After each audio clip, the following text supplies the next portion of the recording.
Today's an exciting day. It's an exciting day because we've got an exciting new case to build a computer in, and more importantly, all the hardware that we're going to put in it is available for less than 2 times the MSRP. That's right, ladies and gentlemen, custom PC building is back! Do you know how long I've waited for this? Yeah, you do, because you've waited exactly as long. We are gonna put a crazy powerful machine in this tiny little unique case, and at the end I'm gonna stuff the whole thing in my backpack, and we're gonna put a 3080 in there, and we're gonna put freaking 12 processing cores, and the whole thing is gonna cost like what this GPU would have cost 6 months ago for just the GPU. So let's get started. And the whole thing is brought to you by Ridge Wallet. We rehearsed this. We rehearsed it. Jake hit my hand. Oh! Wow. That was actually really good. Good work, Jake. You get to be the one true Jake. That's what you get at a Jake Classic. If only I had the talking points up. Ridge Wallet has redefined the wallet with its compact frame and RFID blocking plates. Keep your wallet bulged down. Maybe we could switch to David's camera so they could get a close look at Jake's Ridge Wallet. Keep your wallet bulged down and use offer code Linus to save 10% and get free worldwide shipping. Look how easy it is to get your stuff out. You just go like that. Boom, cards. Ha! Love it. They have all kinds of different styles. All right. Oh, that was a bad throw. Let's get this started right away. You guys might have noticed something a little funky here, and that's that we've gone X570 in spite of the fact that Intel has really come storming back in terms of gaming performance. That's because the theme today is not just gaming. We want this machine to be an absolute do-all, but without compromising on size or cooling. Let's go ahead and decide yes, no, in fact, there is nothing in there that we need. We're going to use our motherboard box as our sick, static, safe test bench. And naturally, we've gone with the ROG Strix X570i gaming from ASUS. When you're building a no compromises small form factor machine, this thing is pretty much the cream of the crop. You got your 5-volt addressable RGB, your 12-volt RGB. You've got, yes, that's right, not 1, not 2, but 3 fan headers on this thing in spite of the size. Basically, the entire thing is taken up by all the juicy goodness that you're going to attach to it. I actually love that when ASUS ran out of space on their ITX boards on the X and Y axes, they just started building up on the Z. If you got this like parkade of storage going on here. So we can put an M.2 here, and then I believe on the bottom, is it another M.2 or is it the Wi-Fi module? Or no, the Wi-Fi module is around at the back here. That's fine, we'll sort that out. We'll get that popped off. Is there an M.2 on the back? Does this, oh yeah, there's your second M.2. All right, cool. Now I do have some notes to talk about. You want me to open the case first, Jake? Yeah, I mean, that's the interesting part. Is that right? Okay, you know what? We're gonna get straight into the Mjolnir. This is a case from a company that we have never actually featured before at all, Thor Zone. And this puppy stood out to us because it's expensive, yes, but absolutely not outlandish for one of these small production run cases. This is their very first attempt, so it's $300. It's got a base price. That's a base price without accessories, and they are presently sold out, but they do have a notification for the next drop, just like you can get notified when the LTT Store screwdriver gets in stock. We've had some people saying the LTT Store screwdriver is just like anything you could get at Princess Auto or what's that other one? Harbor Freight or whatever. Harbor Freight's the American Princess Yeah, Auto. those kinds of places. Whoops. And the reality of it is that is just not true. But we're just going to have to wait for the independent reviews to roll in. You guys are going to love it. Super ergonomic, great bit storage quality ratchet, really high quality finish and plastics. All right, let's take a closer look at this guy. Anyway, you can sign up for a notification when that's going to come in stock over at lttstore.com. There's also a more detailed video. This thing looks freaking awesome. Wow. Did you see the note? Have you seen this thing yet? Oh, no, sorry, I missed the note. Oh, hi, Linus and team. Thank you so much for reviewing our case, whatever the outcome may be. It's truly an honor, absolutely mind-blowing. Small Swedish startup. Hey, this is great. I love it. Alex and Denise. Below are the user manuals for the Mjolnir and booster cell. Wow, we've included an unreleased Thor Zone AIO. Do we even have that? It's in the case. It's in the case. Oh, genius. Planned improvements for the next batch. 8 magnets for each panel instead of 4. Nobody should worry about the panels falling off. That's right. Man, we need these guys running Tesla. Decreased panel gaps. Oh, look. Better gluing, better packaging. Fantastic. All right. Oh, man. Have you seen this thing yet? Oh, yeah. I had to build something in it just to make sure it would work. Oh, really? Yeah. Holy crap. Man, I mean, we've seen $300 small run cases that are literally a quarter the thickness of the metal that this bad boy is made of. This is freaking incredible. David, get in here. Get in here. Look at this. Look at how thick this CNC aluminum is. It's like it's one Linus finger in width. And the anodizing on it is actually great. Did they say who OEM'd this for them? They did not. They did not. It comes in 3 colors, though. 3 different colors. Okay, you got your black, you got your silver, you got your presumably some other color. I don't know. My notes are very long. Steel, dark, and stealth. And how does this work? So it's compatible with, oh, interesting. Dual slot cooler designs only. You're not going to be going all the way to a triple slot. So if you have something like a Founders Edition, that should be fine. ASUS's Tough 3090 fits, although apparently it is very, very tight. You can get an AMD RX 6800 XT in here. Presumably that's referring to a reference card. And I am still trying to figure out how to get the darn thing. Oh, it's slidey. Okay. I figured out how to get it open. No. It's slidey. It slides. Well, the whole inside slides out. It came right up. Oh, the inside slide. Oh, that's so cool. Okay. Man, I'm having fun with this thing already. I absolutely love it. Look at this. So there's a little locking piece here, right? So we'll just do a little right there. Okay. And then, oh. Okay. How are we doing here? Huh? Ow, ow! Pinch my finger. It's okay, that's on me. That's on me. Okay, wait. Okay, what are all these extra parts? Parts just keep falling off the case. I don't even know what's going on here.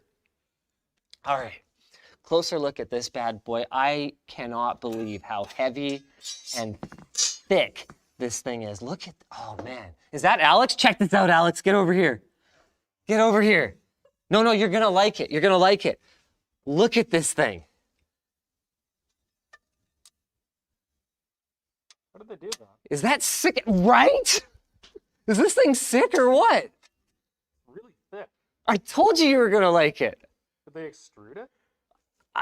I mean, I don't know. You know more about this stuff than I do. It looks extruded, but I don't know why they do it like that. I don't know, but don't you look at it and go, damn, boy! Damn, boy! It says 5 millimeter thick walls machined out of solid blocks of aluminum. What? That's so stupid. Machined out of a solid block of aluminum? That's so wasteful. How expensive is this? It's $300 US. Starting price. Starting price. Why would they do it like that? I don't know. Maybe they just get the scraps and remelt it back down and make more blocks of aluminum. No, it's really hard to do that because you get the oil and stuff. It says solid blocks of aluminum. Is there any seam? Jake, there does not appear to be a seam on this bad boy. I mean, this piece at the front does slip in here. So maybe it's slightly less crazy than it seemed. Maybe the center part is extruded. I don't know, man. There's no way they took just a block. Look, like we can just look it up. Like, let's just see here. Okay, all right. Well, while Alex is working on that, I'm going to go ahead and start working on building this computer. There's a lot of pieces here. We got a lot of things to figure out. Oh, I was going to interact with chat a little bit, but Alex is using my computer. Chase, do you want to read me a curated merch message? Guys, just so you know, the best way to send a message into the show, head over to lttstore.com, find something that tickles your fancy, go ahead, place an order, and you'll be prompted in the cart to send a merch message. You can have your message appear on stream, or Jake might answer it in text and then it might appear on stream, or if it's very on topic and really, you know, contributes to the content, then I might read it out and talk to you about it. We figure this is just a better way for you guys to use your money than just giving half of it to Twitch or YouTube by just sending "Notice Me Senpai" messages, because that way at least if we don't acknowledge your message because it slips through the cracks or whatever the case may be, you'll still get your order in a while, depending on where in the world you live. Sometimes it can take a while. This is so cool. Look at this front panel.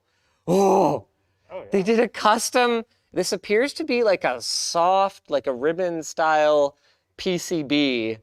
And it seems like, holy crap, it seems like the RGB control. I mean, this looks like a fan header. So how's the RGB control handled? Where does this even, there's these cool little contact spring-loaded push pins here. Oh, okay. I guess RGB is handled by this lead. Wow, this build is going to take a while. Hopefully you guys are excited. That front panel is an optional accessory. Front panel is an optional accessory. It looks like it's going to be sick, because if these are all RGB LEDs, and then you got this mesh here. Oh, okay, I'm into it. All right, tell me about aluminum. Yeah, so this is a piece that I found on MasterCard. MasterCard has really bad prices, but it lets us get a basic idea. Mm-hmm. This is 4x6x3. I think this is a little bit larger than that. This is a bit bigger than that, yeah. But that's $830. $830, you say? So there's no way that they just take a hunk of aluminum and machine it. They said like Must be extruded. pieces of aluminum machined out. So this must be machined. We can see the marks.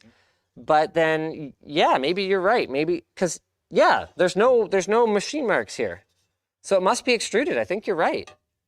It's so weird. I love it. I absolutely love it. It's like, all right, thanks, Alex. Love that guy. Good people. Good people. All right, he hijacked the crap out of my browser, though. Oh, yes, I took it home for my kids to play with. What? Yes, Are I you can kidding bring it me? back tomorrow. No, I'm not kidding. I You did know that take thing's like $20,000 US, right? I took the thermal camera home to play with my kids. We got cat videos, though. We got thermal cat videos. Okay, I'm okay with it now. He's okay with Just it. a correction. So the $300 price was the Kickstarter pre-price. Oh. So their MSRP is $349. Okay. $300 was the Kickstarter like early price. It's $349 now. And if you want it with both the performance panels and the tempered glass, it's $400. So it's an extra $50. Okay. Wait, you're mic'd so they can hear you. Yes. Okay, perfect.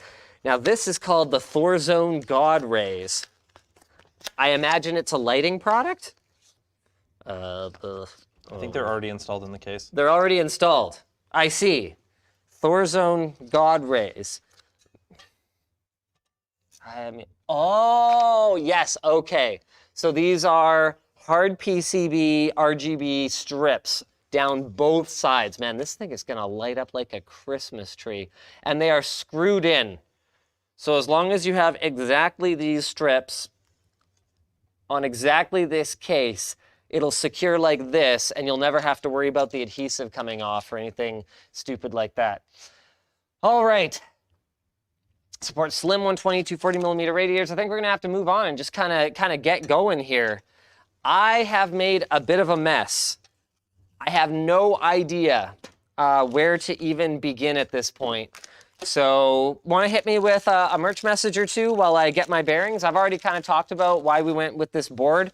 I mean, it's ROG, it's ITX, 8+ 2-phase power, gigabit Ethernet, dual Gen 4 M.2 slots. We've gone with a Ryzen 9 5900X because we want 12 flippin' cores in this tiny little thing, because why the flip not? We didn't go Intel for this one because, I mean, we could have actually. Yeah, I guess we could have. DDR5 is still a little hard to come by, and really the theme of the build was celebrating the end of PC hardware scalping. Maybe not quite the end, but certainly coming to the end of it.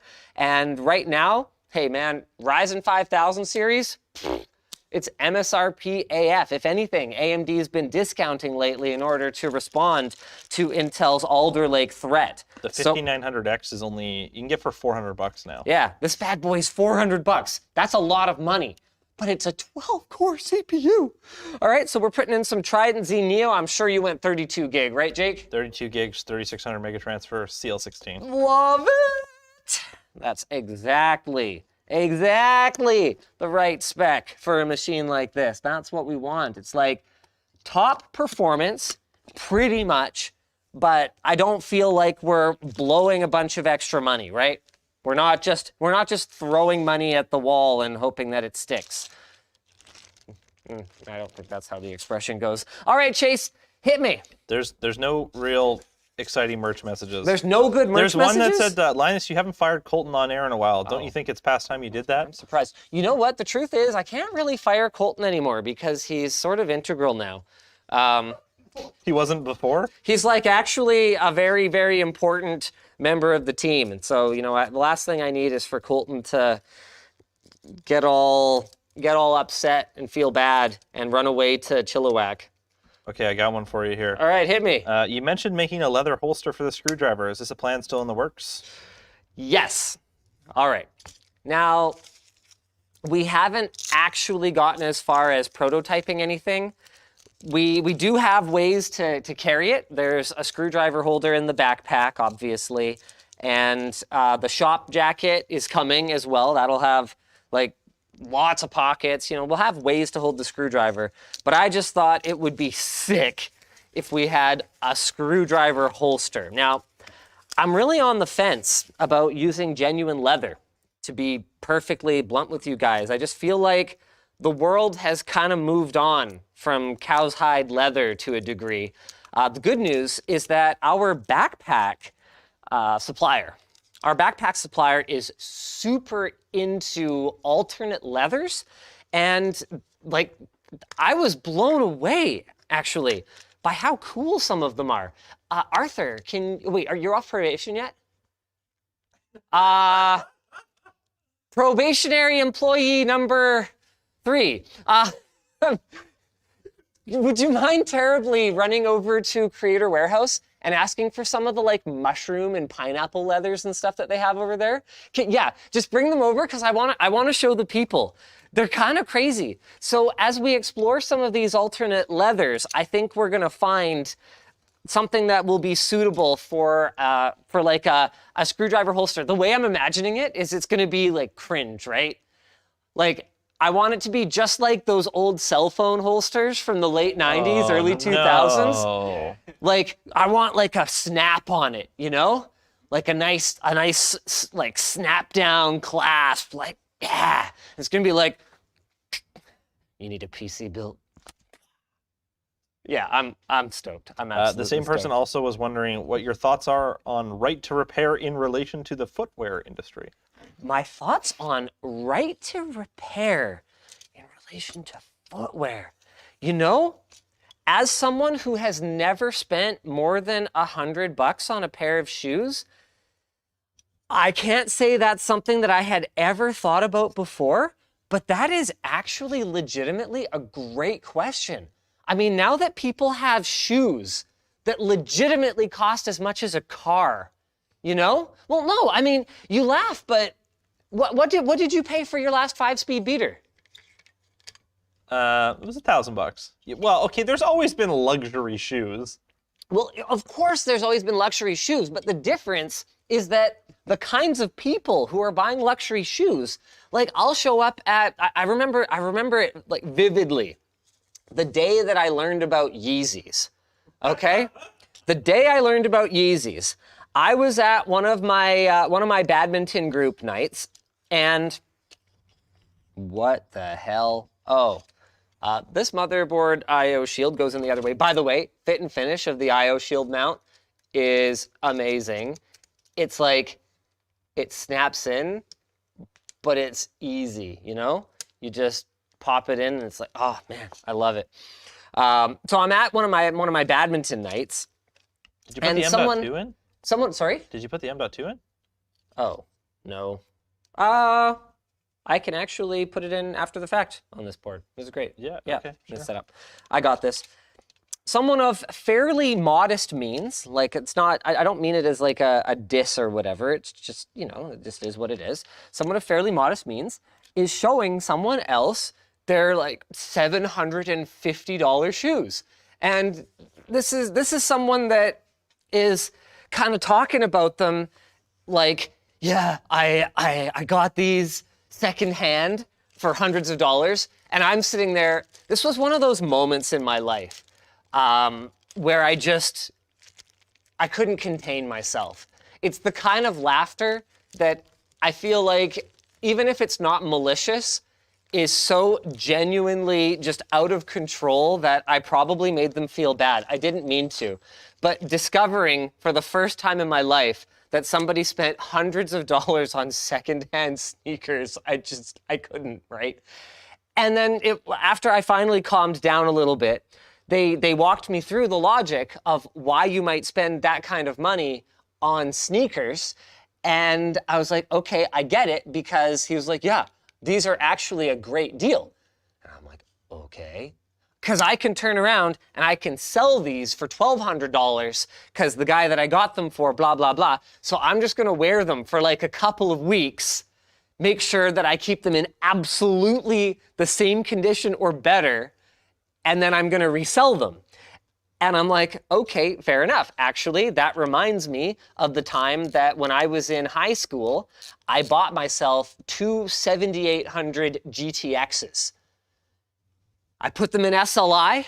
I got a great deal on them from this guy that was literally selling them so that he could try out Crossfire. Huh? You know, whatever. I don't know. I've been, on NVIDIA for a long time. I want to try Crossfire. And I was like, oh, okay, cool. How about I get to try SLI and you give me like a sick deal?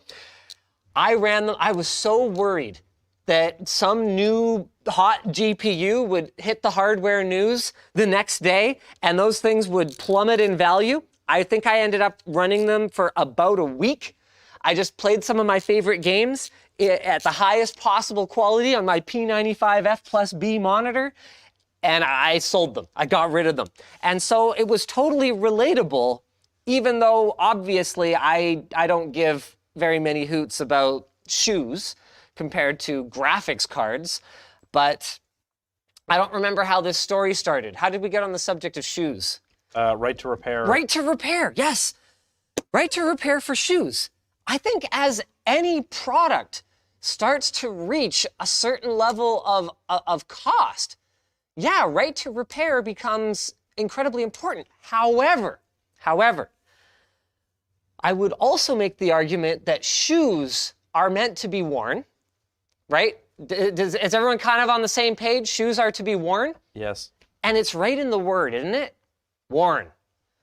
In my mind, shoes are a consumable, and I feel like to fundamentally alter the shoe to make it repairable.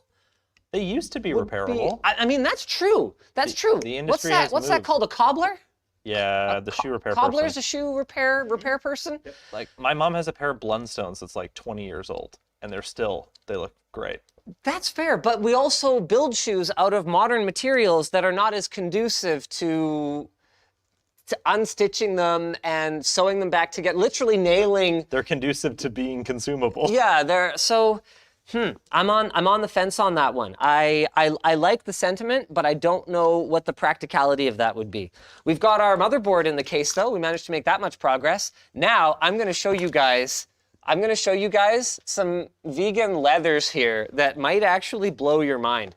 Because I was initially opposed to doing a holster in anything other than like a cow's hide. Well, what's the good one? Full grain or whatever. That's the like premium one. Okay, some of them not too impressive. Honestly, this feels more like a felt than an actual leather. This is, oh crud. Did she tell you what any of them are actually? Oh yeah, these are mushroom. These are mushroom leathers. Okay, so this one feels more like a felt. This one though, man, it's like, okay, the really impressive part is how freaking strong these things are. Like, I cannot break it, you know? It's like, it's kind of crazy. It doesn't feel like, I've never met a mushroom that I couldn't tear limb from limb, you know? No matter what you do to it, it doesn't come apart. Like, my mind was absolutely blown. And then you've got, what's this? Cactus leather. Cactus leather. These ones, check this out. This one is actually stretchy, right? It's stretchy, but it springs back. It's like crazy. This one we really liked. It doesn't have that same stretch, but boy, does it ever feel like leather. And then this one's crazy. This is pineapple. Pineapple. I mean, who looks at a pineapple and goes, yeah, that seems like something I'd want to make bags and clothing of. So I got some more merch messages for you. yeah, I was really impressed by how strong they were. Thanks so much, unnamed employee, whose name we definitely haven't given away on stream. Appreciate you.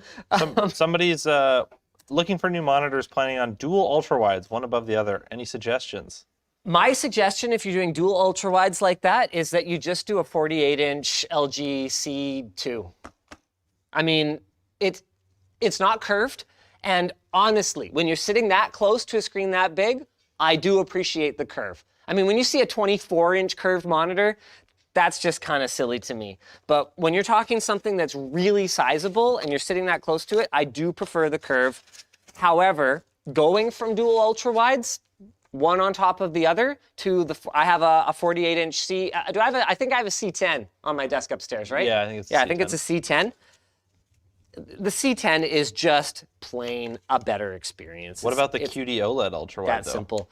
Okay, the QD OLED ultra-wide is a different story, but I think that if you're talking two stacked, one on top of the other, you're thinking productivity, you're not thinking gaming, and from my point of view, if you want productivity, you don't need QD OLED, and if you want gaming, and you really want that gigantic screen area, then you don't want a bezel down the middle of it. It's right at your eye line. And to be clear, I really liked that setup. I enjoyed that setup. It was fantastic. But it wasn't perfect. So, no. I think that you should go for a 48-inch. Or, you know what I haven't actually tried yet? LG has 42-inch OLED panels now. That might be a more happy medium size for a lot of people, and I think it's worth. I should daily drive it for a while and just see if maybe there's a little less neck strain, but still the vast majority of the productivity that I get out of the 48-inch. Man, I'm 48-inch at both home and work now, and I just don't know how I'm gonna go back. But at home, boy, am I ever gonna try with that Alienware QD OLED. Has everyone in the room seen it? You've seen it now, David, right? It's nice. So clean. It's pretty nice. I should really focus and try to actually build a computer here at some point. I see how the power supply goes in, so we can do that. Let's see, how do they want? My goodness, this is let's put the fan on the radiator real quick here. I think I'm gonna take this off. Yeah, a little something like that. We're going to take this off. Okay, do you want to go ahead and read me a message while I actually work on the computer for a change? Sure. I'm a cybersecurity major at school. How important is cybersecurity for you? Extremely. I mean, Linus Media Group, because we don't really store customer information, because we don't work on anything, like government, defense, confidential, or anything like that. Obviously, in the event of a serious breach, the stakes are a little lower. We don't have the biological weapons cache secured by our cybersecurity procedures. But in the cases of some of our other companies, like Creator Warehouse, like Floatplane, where we're actually storing customer information, obviously we take privacy extremely seriously. So yes, extremely important in that context and extremely important in any context. I mean, even just personally, man, there's a video up on LMG Clips from, what was it, a couple weeks ago, I guess, where I talked about how I was defrauded. And technically, I don't think it was a cybersecurity attack in the sense that you might be thinking of, but wire fraud, absolutely takes place digitally. And even though it was more of a social engineering attack, I mean, that is your biggest surface area. Yeah, social honestly. engineering is pretty much one of the biggest exposures these days. I mean, I remember I was reading about a little while about how attackers are circumventing two-factor authentication. I was like, but I thought that's the whole point of two-factor authentication, that even if you have the credentials, you can't get in. And it's devious, right? They'll do things like spam you with 2FA authorizations in the middle of the night when you're not thinking clearly. And I was like, oh, you don't even have to fool them. You just have to convince them that, I don't know, maybe someone else is trying to get into that and they didn't want to call me because it's too late. Okay, whatever, right? Like, I could totally see stuff like that happening. And that's why it's so important to educate yourself, because the type of fraud that we fell victim to, where the email accounts of a business we were dealing with were compromised to the degree that they were able to email us as that company, receive our replies as that company, and correspond with us over a course of days, right? I didn't think that was, I just never seen it before. I mean, obviously it's possible, especially with so much mail being cloud-based now. If someone was just in my inbox, how would I know, right? Seriously, right? And so it was just something that I had thought about for myself. I've got my 2FA, I'm locked down, boys, right? So it's easy to get complacent. Someone else didn't have their 2FA. They sent a wire transfer request that sounded feasible enough, and we sent it. By the way, I have an update on that situation. We got it back. Hey! Really? So How did that happen? I cannot tell the story of how we got it back, unfortunately. It's done. It's done though. We got it back. And I think, ready to disclose how much it was. It was our pool. So they told us, hey, if you pay the whole thing up front, we'll offer you a 10% discount on the job. We need to do some cash flow things right now. And we were like, oh, 10% off? That actually sounds pretty good, right? I mean, we're obviously not financing it through the pool company, so what difference does it make to us if they have the money, 3 months early? As long as they're going to do it. We've done some work with these people before, so we were pretty confident that they were going to do the work and the quality was going to be right there. And so we sent a $90,000 wire.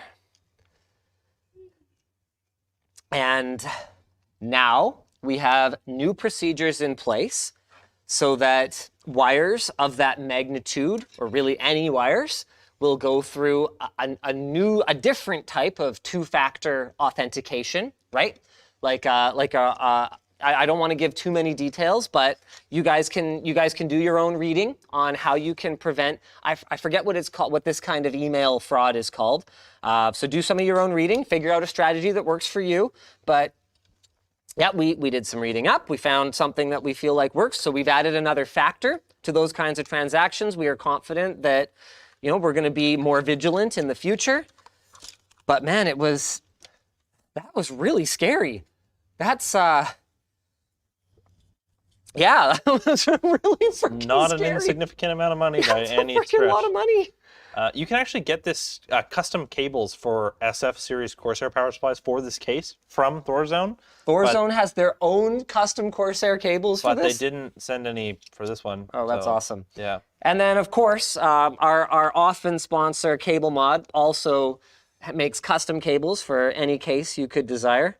any power supply you could desire. You can get them in, I think it's 10 centimeter increments or something like that. Those guys are absolute mad labs. And there's a piece of masking tape. There's a piece of masking tape right here. That's from the stuff that was mounted in there. That's my bad. That's bothering me a lot. I need it to come off, but I can't. Did you reach put the riser in? I have not put the riser in. Put the riser in before you put the GPU in. I will put the riser in. And Don't put you it worry. put it in at the top, like in the motherboard slot, before you screw it in. Is there not a pair of needle nose pliers here? You know, I used to keep a pair in my backpack because. There's an iFixit kit here. Do you want to hit me with another message? Yeah. Just a quick update on the right to repair. A lot of shoe companies will not provide replacement parts, even to qualified repair companies, forcing companies to replace them with third-party stuff. Yeah. Yeah, I can see that. And you know what? I see their perspective because a shoe, to me, is more of a collectible, I guess, in that echelon. And I can see them. I think the reason is just to manufacture a consumable thing. It's to manufacture scarcity. Yeah. Yeah, 100%.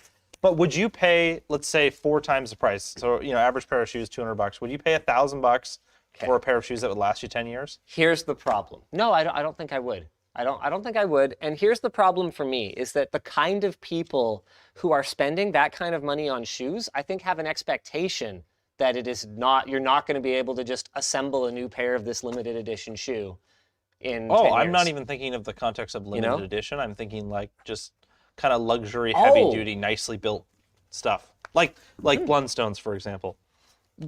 I've just never really thought about it. A shoe is just, man, it just really isn't something that it makes sense the way that the industry is because people like to change their styles. Yeah. And styles change, so. Yeah. Yeah, it's a perfect storm. Now, tell me something. Is this shiftable thing here so you can do SFX or SFXL? Yeah. You can't do SFXL with a AIO in there, though. So we're going to go with the AIO. We're going to try and get full performance out of this bad boy. That is going to cost us a little bit of noise, stepping down to a 92 millimeter fan instead of the 120 that you can get on an SFXL. But I think when we're going for maximum compactness, that's probably okay. All right, I got my piece of tape out that was bothering me. Let's go ahead and install our PCIe riser. I'm going to go ahead and assume on a product this premium that this is going to be a Gen 4 riser. Can you confirm, Yep, Jekka? Gen 4 custom made for this case. Plug it into the motherboard PCIe slot before you screw it in on the bottom. There we go.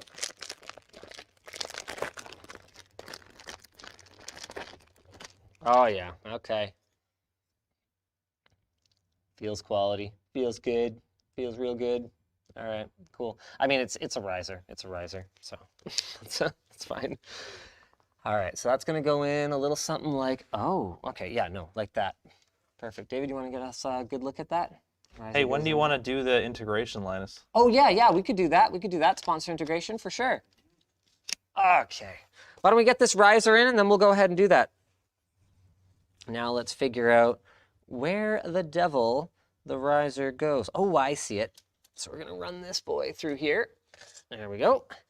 And then this guy is gonna go, oh, wow. You kind of gotta stretch it tight there.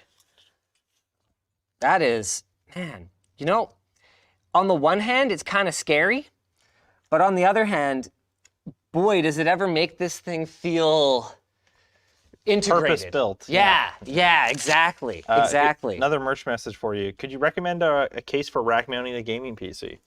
Oh, man. That is such a good question, and I understand why you asked me, because I've done it. I do it with my daily driver machine. The truth is that at that time, I couldn't find a good solution for it, which is why we designed our own case and had it manufactured through Protocase. From what I can tell, there's not really a great one, but if you're looking to do it somewhat reasonably priced, there's a few like Rosewill cases you can get on Amazon that are okay. Okay, tell me this, Jake. Crazy pitch. One of the reasons that we've never explored doing a case for merch is that, I felt like one of my biggest passions, I still remember this meeting that I had with a bloke by the name of Nate, who used to work for Cooler Master. And we were like in the back room of some boring CES party, not really into parties. And I would much rather spend my time talking shop. And so he and I made our way into the back room where we could actually hear ourselves think. And we pretty much came up with the paradigm of small form factor compact builds that exists today. Like I was like, okay, radical idea. No hard drive mounts. No optical drive. We strip everything out and we mount it all in a flat plane. And I wanted to basically get close to the slimness of something like a PlayStation 4, which was the current console at the time. And he's like, man, I don't think it'll take off. But I wanted them to make this case and I wanted to do it as like a collab. And I understand if you guys don't believe me. I'm not trying to say I came up with it because honestly, products like that started to reach the market in such a time frame that clearly people thought of it before I did. It's not about that. But Nate would back me up on this. I'm sure of it. And he was just like, yeah, you know what? I love it, but I don't know how I could possibly get this by management. This is so unproven. And then now, here we are. The cost of risers is just like, oh yeah, and like that's a thing that for certain types of builds, it's part of the deal. And like all those things that we talked about as not being feasible, they're not mainstream now, but they're considered feasible now, which I just think is so, it tickles me. It tickles me. I think it's really funny. So one of the reasons that I have never gone down the path of creating a case is that the thing that I wanted now exists, and honestly in forms that are better than what I had come up with. So why do I need to do this is my question. But then I guess I've been really narrow-minded then, because here is someone asking for a thing that I created because I wanted it, and that's where so many of our merch ideas come from. I wanted a better screwdriver.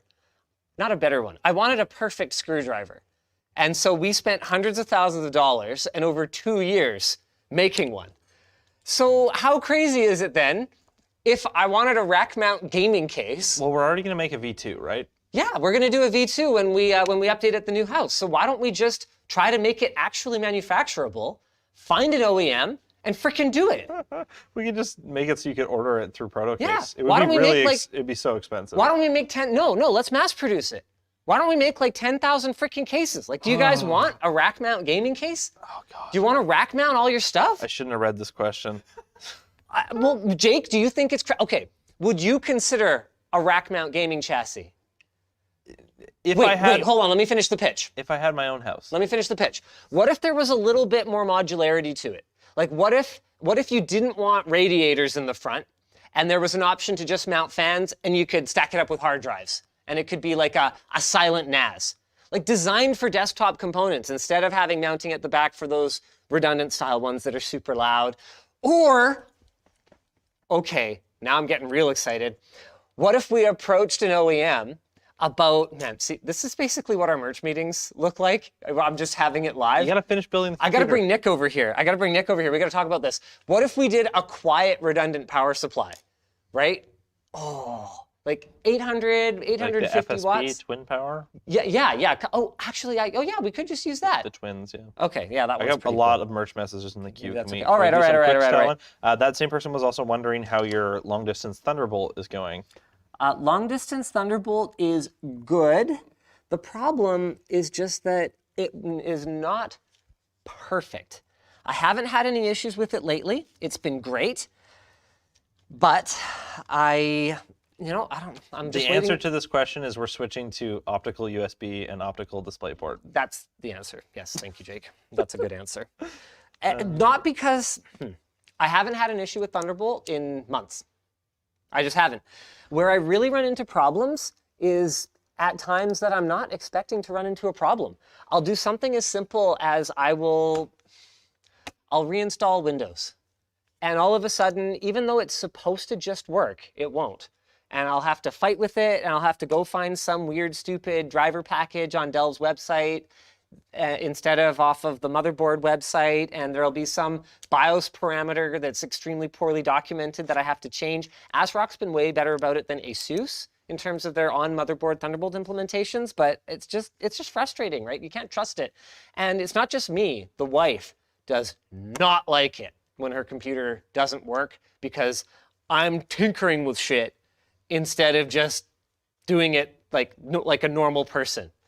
Right? She's not into it. And I get it because it's been a pattern in our relationship, okay? That her stuff never works. So I understand why it kind of gets her going a little more than some of the other frustrating stuff that I do. I mean, that's another factor. There's plenty of things that are frustrating about being married to me. I don't need to add more of them, if that makes sense to you all. Okay, next one. If you had to choose between a top-tier AMD or top-tier Intel for gaming and Adobe applications, which would you choose today? Gaming and which applications? Gaming and Adobe. Oh, man, I think I gotta go... Oh, shoot. Is power a concern? All right? Or cooling. Is power or cooling a concern? I mean, today, cooling was a concern. Now, we could have gone with a non-K SKU from Intel. Some of them, killer. Like, honestly, I wish they were putting more marketing behind their non-K SKUs this generation. They have some great CPUs right now. But if you want a top-tier CPU that is not going to overheat in something like a compact machine, I think AMD's still out ahead right now. So, yeah, maybe it's not the cut and dried, straightforward answer that you crave, but in that situation, I think I'd want to go AMD. In any other situation, man, Intel's a great choice right now. Man, do I ever love it when they're both a great choice. When I have to hum and haw and think about it, and people can, you know, get into flame wars on forums or whatever because it's actually debatable. I mean, how boring is the PC space when everyone is just building the same computer because there's only one computer that makes any sense at all? That sucks. I love the debate. I love the drag racing. It's like I've completely stopped watching drag racing videos, Jake. Because what's the point? They put some ice something up against a plaid or whatever. You ever watch drag racing videos? Yeah, I don't know. There's just a spectacle of it. Oh, what? Yeah. I don't know. It's just fun. There was an awesome one recently. Actually, this is too car stuff for you. You won't even understand. Look, the point is that it just got it's boring when everybody already knows the outcome. Mm-hmm. Like, yeah, the electric one is gonna have a faster 0 to 60 time, but it's gonna be heavier, so the driving dynamics might not be as good. I don't want to see the same conclusion over and over again. That sucks. Well, sometimes it's different. Sometimes it's the Tesla went around the track a few times and then overheated. Yeah, but like we've known that for so long now. For so long. So, yeah, I love competition. That's what I get excited about. That's what gets me up in the morning. I love debating things. That's, I think, where a lot of my spicy takes come from. What kind of audience will love? The sponsor. Oh, yeah. I love telling you about our sponsor. That's a good segue. Where is it? Yes, FreshBooks. This stream is brought to you by FreshBooks. When you're building a business that you're passionate about, it's easy to feel like there aren't enough hours in the day. Boy, do I ever feel like that a lot of the time. And if you're doing all the invoicing and accounting on your own, you're probably spending time on work that you don't love. I know that I don't love doing invoicing and accounting, which is why I make my wife do it for 10 years. Hey, if you're super into invoicing and accounting, by the way, I think we still have job postings up. LinusMediaGroup.com, go check that out. Anyway, the point is, FreshBooks is built for business owners like you. It's the all-in-one accounting software that saves entrepreneurs and freelancers up to 11 hours a week. I mean, I have changed my commute route to save 2 minutes a day. 11 hours a week? That is enormous.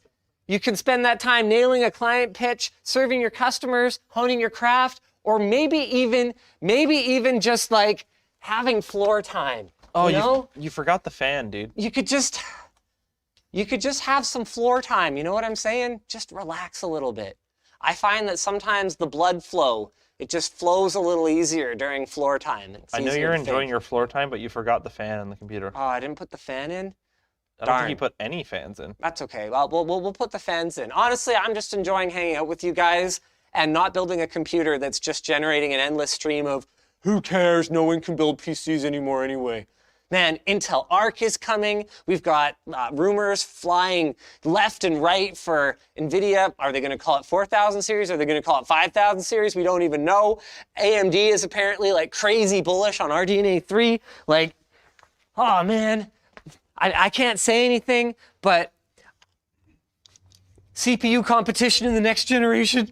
I'm stoked. I'm stoked. We got freaking Zen 4. We got, what is it? Rocket Lake is the next one. Can't remember. I think it's Rocket Lake. Oh, it's gonna be good. Okay, we gotta get more questions It's done. gonna be good. All right. Hit me with some questions. Any solar projects planned for LMGHQ?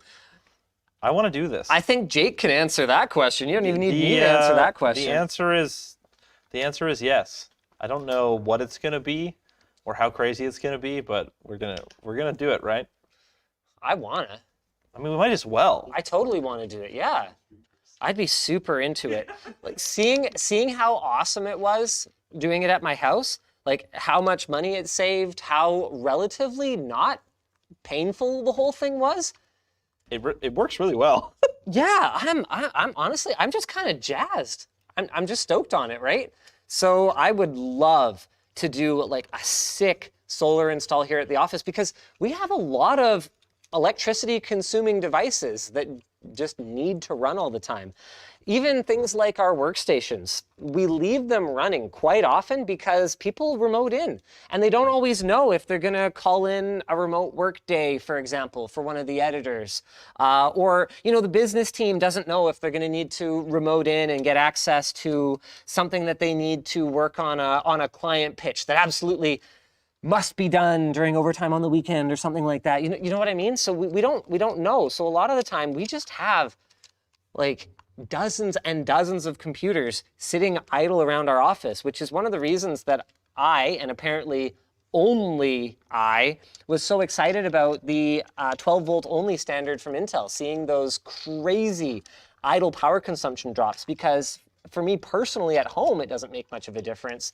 But from a business standpoint, just thinking about the amount of energy that's going to save over a year, 5 years, 10 years, whatever. I was really jazzed on it. I was really bullish on it. We'll see if the industry adopts it. I'm rooting for it, but obviously that's not the kind of thing that I can impact. So I'm just going to sit. I'm just going to sit and hope for the best. And I'm going to sit and hope for a way to install this fan now that I have put so much stuff in here already. Why don't you hit me with another message while I figure out how to fight this Noctua NF-A12. Man, if you're going to have one fan in your computer, it's this one. Just watch this. Look at this bearing quality, okay?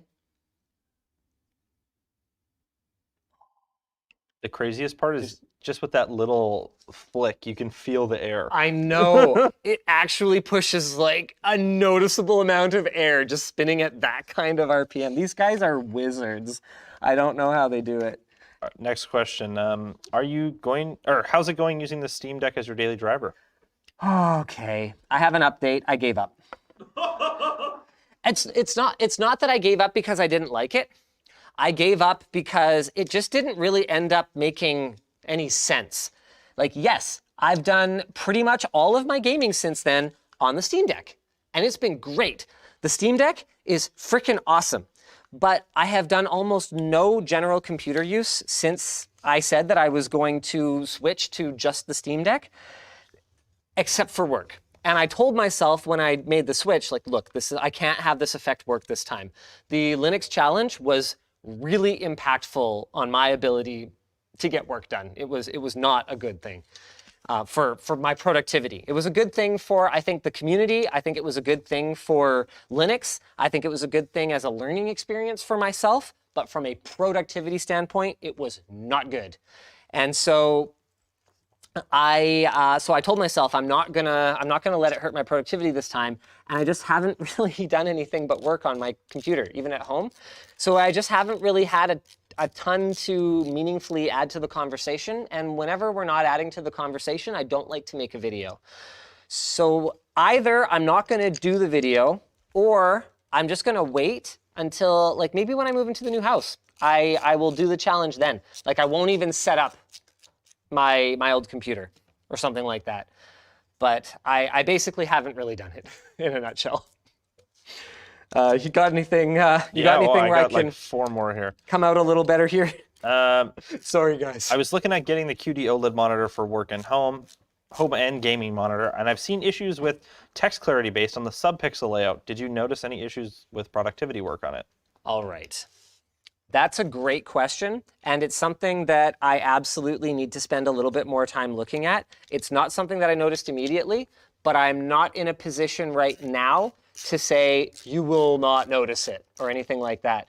Because the reality of it is that everyone's tolerance for little blemishes or anomalies is going to be different. For example, you're going to see this in a video that's coming pretty soon. I treated myself to one of the best gaming CRTs of all time, the Sony FW900, a little while ago.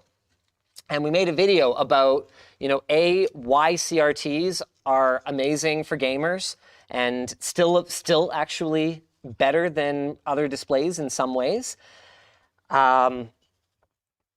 And one of the things that I talked about in that video is that I used to have a CRT that used a similar, not the same, but a similar technology that some people found had a blemish or an anomaly that was very bothersome. But for me, it wasn't bothersome. And it was an aperture grill type CRT. And what an aperture grill CRT will have is this. Hold on a second. Let me just get this fan plugged in. There we go. Wait, is there an AIO? Oh, interesting. You know what? I want to actually switch spots. So the pump is going to go there, and the fan is going to go there. Boom. There we go. Were you planning on putting the front fan thing on? Reach across. Front fan thing. I mean, I don't know, Jake. The booster cell? I'm doing stuff. I'm doing stuff. What was I talking about? Right. So the aperture grill helps with geometry. It helps drive the resolution higher. Basically, it helps make the electron gun that is blasting the phosphor-coated screen in the front more accurate, which is good, right? But the issue is that there's actually like a visible, there's like 2 visible lines right through the display, and they're especially visible on white backgrounds. And the first time I brought mine home, I knew about it. I knew about the issue, but I was like, it probably won't bother me. It drove me absolutely crazy for 2 hours, and then I completely forgot about it. So what I need to do is I need to actually sit down and spend some time with one of these QD OLEDs, take one home, use it, and see if it's the kind of thing that I can say with confidence, hey, yeah, it's going to bother you for 2 hours and then you're going to forget about it, or if it's the kind of thing where I go, shoot, we need to see another generation of this technology, or maybe you should stick with LG even though the color volume and the peak brightness are not as good yet, or whatever the case may be. All right, hit me again. You should add another fan. Add another fan.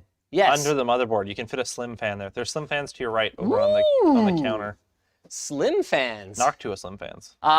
Is there 2 for a reason? Well, if you wanted to use the booster cell thing on the front. Booster cell. All right. That's the RGB ring thing that goes on the front. That needs a slim fan too. So, back of the motherboard, you say? I will figure it out. Underneath the motherboard. Okay. Yes. Next to the AIO. Underneath the motherboard. Do you want another question?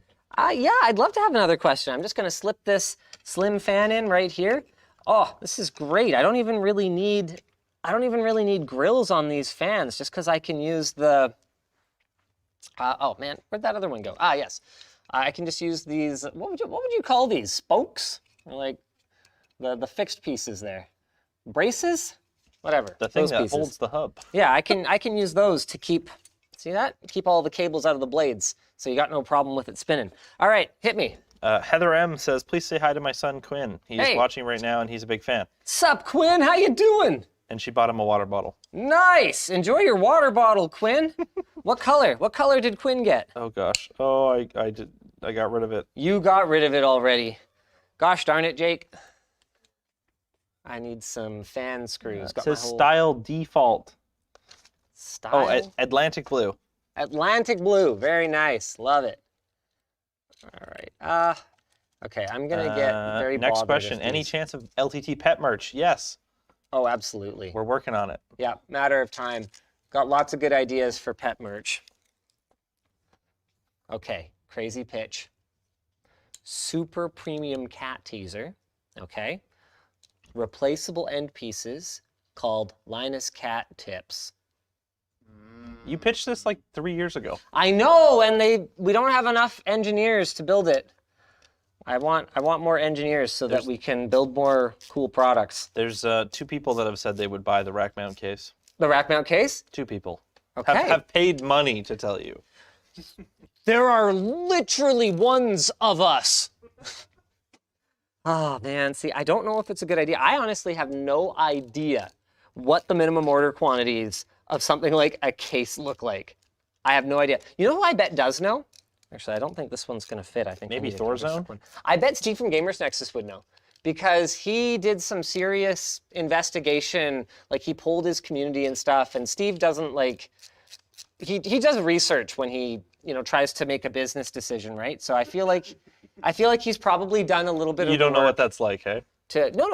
we do research. I just mean that instead of reinventing the wheel, I could go to him and ask him what he learned about it and if there's anything useful that he could tell me. Because we're colleagues, sort of. Well, we're not colleagues in the strictest sense, but we're collaborators. I've shared knowledge with him. He's shared knowledge with me. It's good. I think it's good for the whole space that, we don't treat each other like bitter rivals. None of us in the tech space, I feel like, are like that. All right. Now this looks like it goes kind of like that.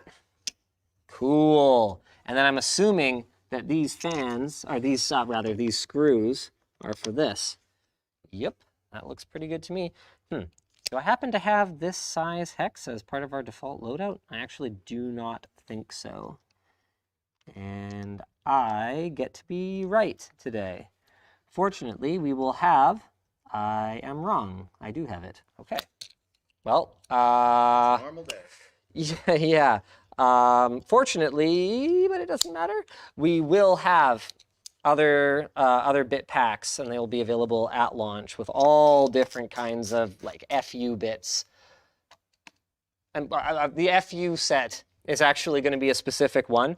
I think we settled on not actually calling it that. Do you know about the FU set? No, what's that? It's when the manufacturer says FU and uses these screw heads so that you can't repair your stuff. So maybe we should call it the FU back. What set. kind of things would be that? Like a tri-wing. Security Torx, tri-wing? No, security Torx, all of our Torxes are just security Torxes. There's no reason for our normal Torx to exist as far as I can tell. I was working on a car a few weeks ago, and somebody had put aftermarket Torx bolts, and they were security Torx, not regular Torx. But it's security like T30. I didn't have a security T30. Like, jeez. Cars, man. Even with all the legislation that exists to protect consumers from car manufacturers, they still find ways to F you. For those of you who are wondering how these messages are coming in, they are from the checkout on lttstore.com. All you got to do is fill in your message as you're checking out, and it'll either pop up in the top of the stream, or Jake will write you a little note as an answer, or we might talk about it on the stream. They're called merch messages, and they're way better than super chats because just sending money into a void and giving a bunch of it to Twitch, which is Amazon, or Google is dumb. So. All right. Apparently your thing looks a little bent. My thing looks bent? Woo. Which the top or the bottom? There we go. Yeah, is that better? it's just because there's a bunch of stuff in there. It'll slide in. Don't worry, people. It'll be fine. There, is that better? It'll We be fine. good? It's very thin, We like chill? light aluminum. We so. cool? Somebody's wondering, what's a good entry-level job for someone who recently found interest in computer hardware and wants to pursue a career in the industry? Wow, that's a good question. I mean, you can't go wrong with just trying to get some real life tech support work under your belt. I think that's where a lot of us, really started. Yeah. I don't think there's anything that you can do that anyone would actually let you do. Like, obviously, you're not going to get a senior help desk position or something like that if you have no experience. So, right out of the gate with no experience, I don't think there's anything that you can do that is going to get you more hands-on, real-world experience just encountering problems. And your mind is going to be blown by the sheer volume and variety of problems that you were going to find. Like, I remember I would spend, when I was in sales, basically any time I didn't have to be out on the floor, I was hanging out with the techs in the tech room because that's just my jam, right? And I'd be like, hey, we get 2 of any of the same thing today? And that was just kind of the joke, because no, you would almost never get 2 of the same thing. I mean, even if somebody's computer is all gunked up with viruses or something, it would be totally different. It would be a unique loadout of BS, right? Oh yeah, no, on this one, we not only can't open the browser, we can't install a different browser, because whatever's hijacked this computer is smart enough to watch for the exe of any browser setup and terminate it so that you can't get around its adware nonsense, because it clearly hasn't figured out how to infect that one yet. And so what we had to do was we had to download it on a different computer because it blocks us from even downloading it. We had to change the name of the executable, then bring it over and run it so that we could actually get this other, this like in-browser thing to run something, like just learning to work around a problem. That's what you need, and that's what that'll teach you. So that's where I think probably You know what I did? a lot of us started. I posted a thing on Craigslist, free computer help. I would just like help people That's genius. have like with viruses, or like I needed a new hard drive or something like that. I love it. Yeah. And then I ended up charging people later on. That's the way to go. Yeah. You graduate to, hey, I am actually good enough at this that I think I have a good degree of confidence that I'm not going to screw up their stuff. Because when you think there's a strong chance you could screw up their stuff, then it might just be better not to charge for it. Yeah, it's hard for them to complain if you do it for free and mess up. Yeah, exactly, right? I might have screwed something up, Jake. What? You can't put that front thing on without... I think I can't put the front thing on because I didn't put it on ahead of time. You know, I did ask you a few times. Yeah, you did. You did ask, and I didn't listen. I'm actually a little confused overall right now. It seems like you can't have the 2.5-inch SSD mount if you have the No, fan. you got to take it off. Ah, well then we're good. Everything is fine. Perfect. Want to hit me with another message? Yeah. Another person said they'd be down to buy the rack case. Okay. All right. Quick question about the offices you guys own. How feasible would it be to hook up solar panels on the... Oh, yeah. Well, we want to do that. We want to do it. It's and very yes, feasible. As long as we get Strata approval, I'm pretty sure we'd be able to do it without too much trouble. We do have a membrane roof, so like hiking around up there is not good for it. We'd want to, you know, try to do it in as non-destructive a way as possible.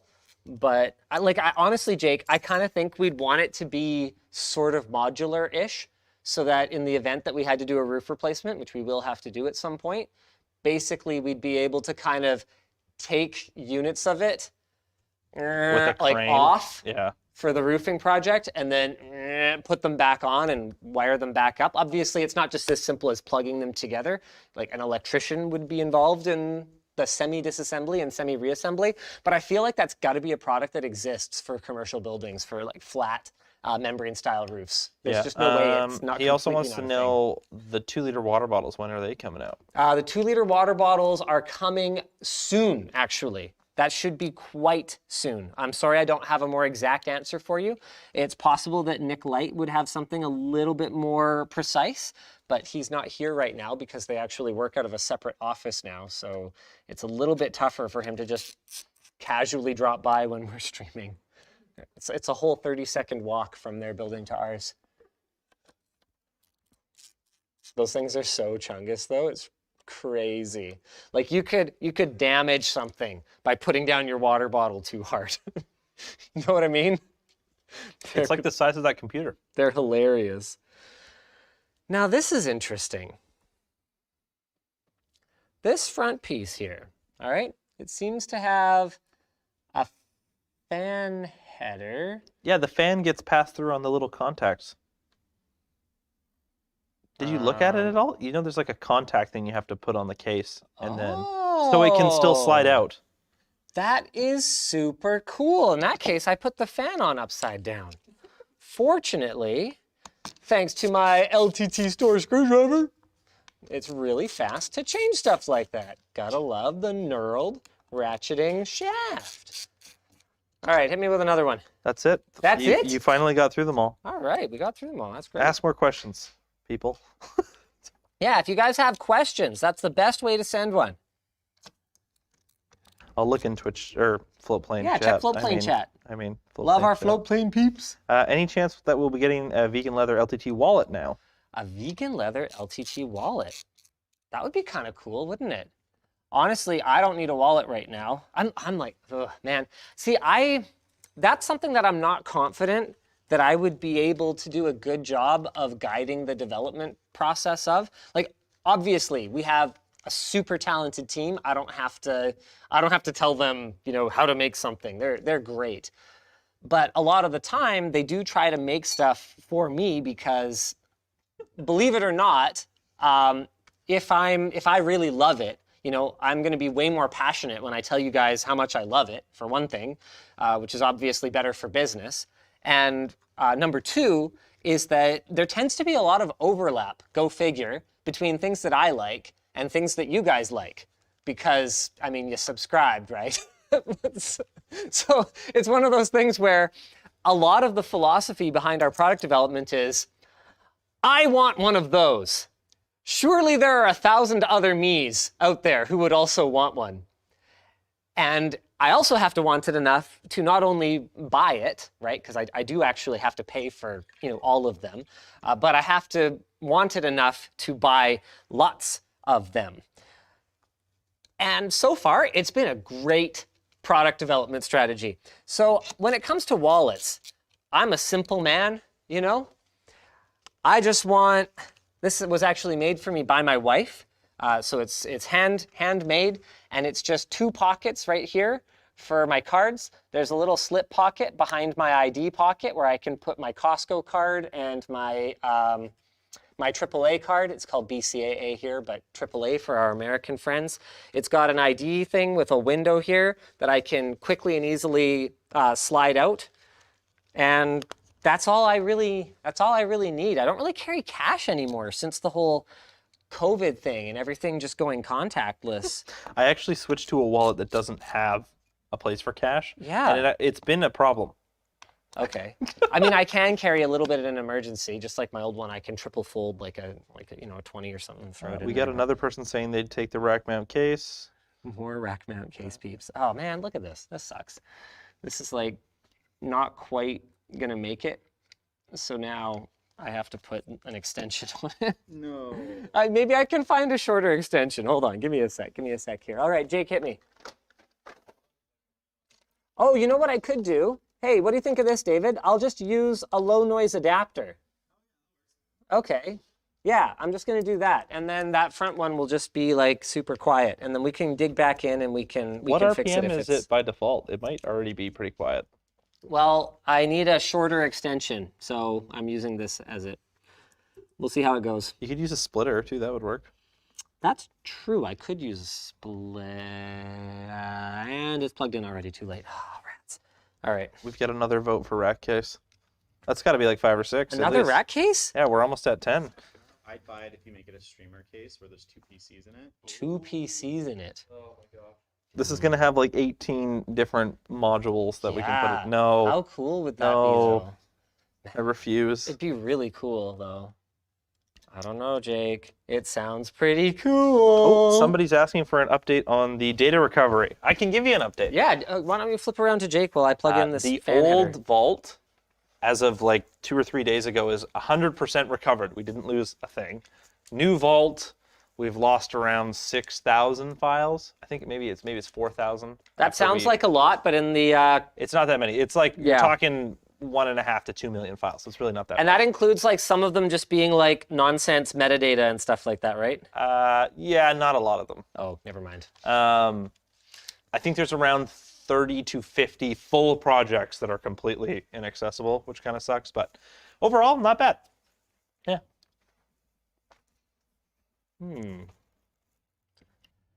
Why have I run out of fan headers? One for the pump.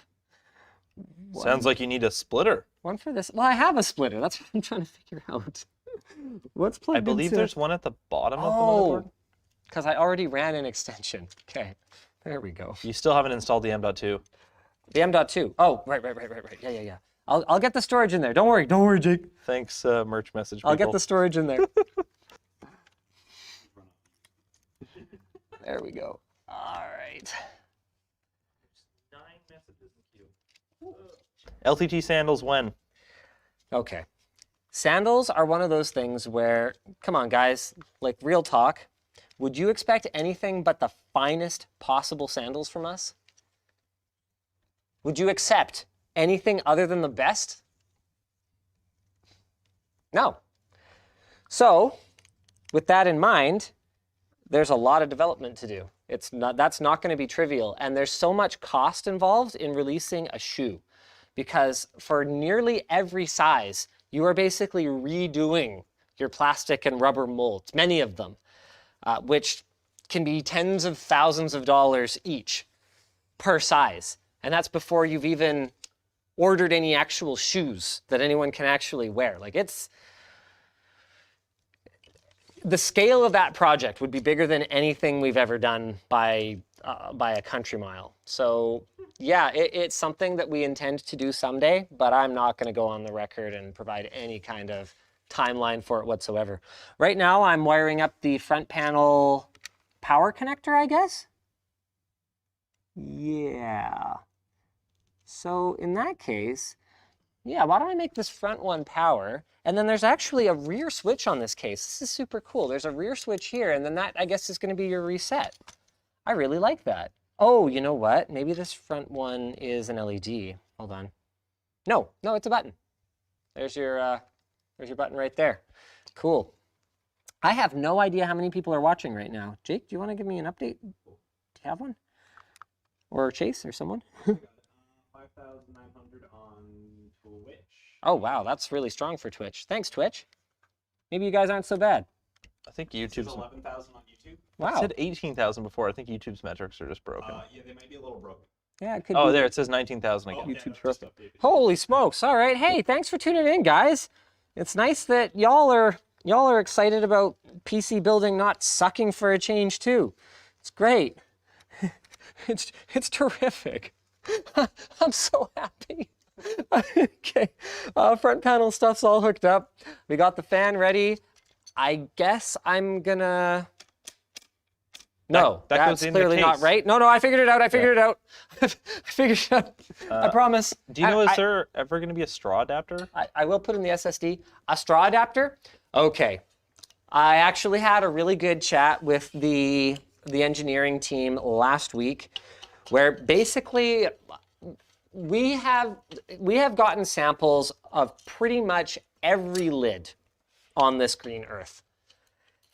And the reality of it is we chose our V1 lid because it was reliable. We didn't want to take any chances. We didn't want to screw around. We wanted to make sure that returns were basically not going to be a thing. And we wanted to go with the thing that we trusted first and foremost. All right. With V2, we heard your guys' feedback and we found what we felt was the best this style lid. Nice, solid handle thing if you want to hang it from something, and like a good like a wide threading so that you're not spinning it forever. Like it's rubberized here. Like it's good, but it's not perfect. So the meeting that I had with the engineering team last week is, guys, I think it's time to reinvent the wheel here. I want us to have the best lids, period. The absolute best lids. And if that means, 30 grand in tooling costs or whatever, then so be it. But the goal is for us to get it to the point where the ordering process for water bottles is going to be like a builder almost. So you pick your size, you pick your color, you pick your lid, you pick any accessories. Maybe we want to start doing like cool koozie things or something like that. That's the kind of long-term vision that is very dangerous to share with your community, because the last thing you want is for people to stop ordering in hopes that they can just wait for the better experience. But I'm okay sharing it with you guys because I know we're so far away from delivering that I'm not worried about it right now. But in a nutshell, yes, we do intend to do a straw lid, but I hate pretty much every straw lid that's out there. And the reason is that I simply haven't found one that is convenient, leak-proof, sanitary. Straw lids are freaking disgusting. Like, honestly. They're gross. Have you, like, a straw lid that you've been using, okay? Especially, you put anything other than water in that thing, a straw lid you've been using for a year, go look at that thing. It's nasty. So, we would want ours to be, talking about right to repair, right? We want our straw lid to be something that you could like replace a piece of, or something that could be easily disassembled and cleaned and put back together. Like, I don't want someone getting sick drinking from our water bottle. That's not acceptable. So that's where I'm at on it. I'm not happy with any straw lids on the market right now, and I want us to do better, and we will, but it's going to take time. All right? All right. Okay, I got lots of questions. You want to speed do a few? Yeah, let's do some. What feedback from LTX 2019 is being incorporated into the next event? Oh man, a ton, honestly. Do a rapid fire, like 3 things. Okay, shorter lines. We're definitely going to increase the total bandwidth of events so that we can process lines faster.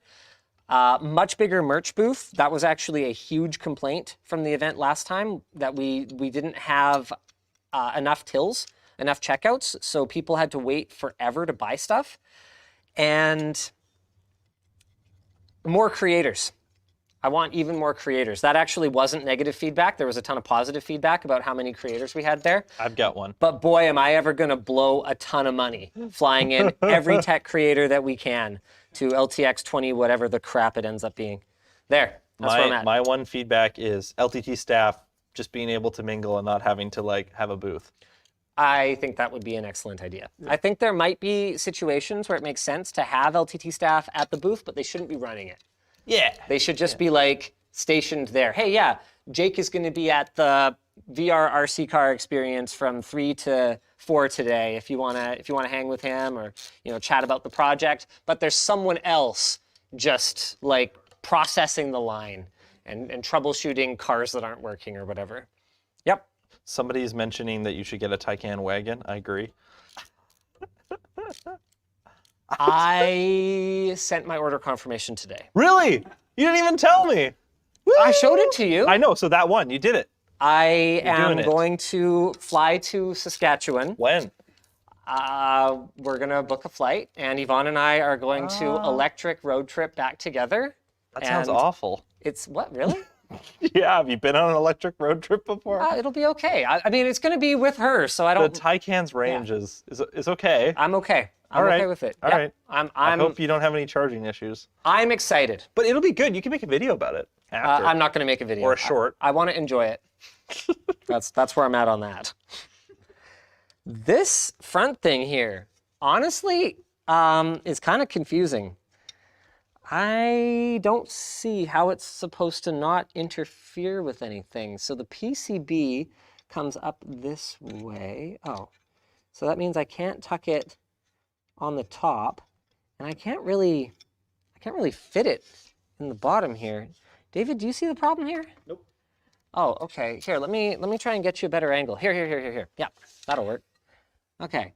I need this out of the way so that there's enough clearance for it to plug into this. Oh. Right? Yep. And I just kind of wish there was a bit of a longer lead on this.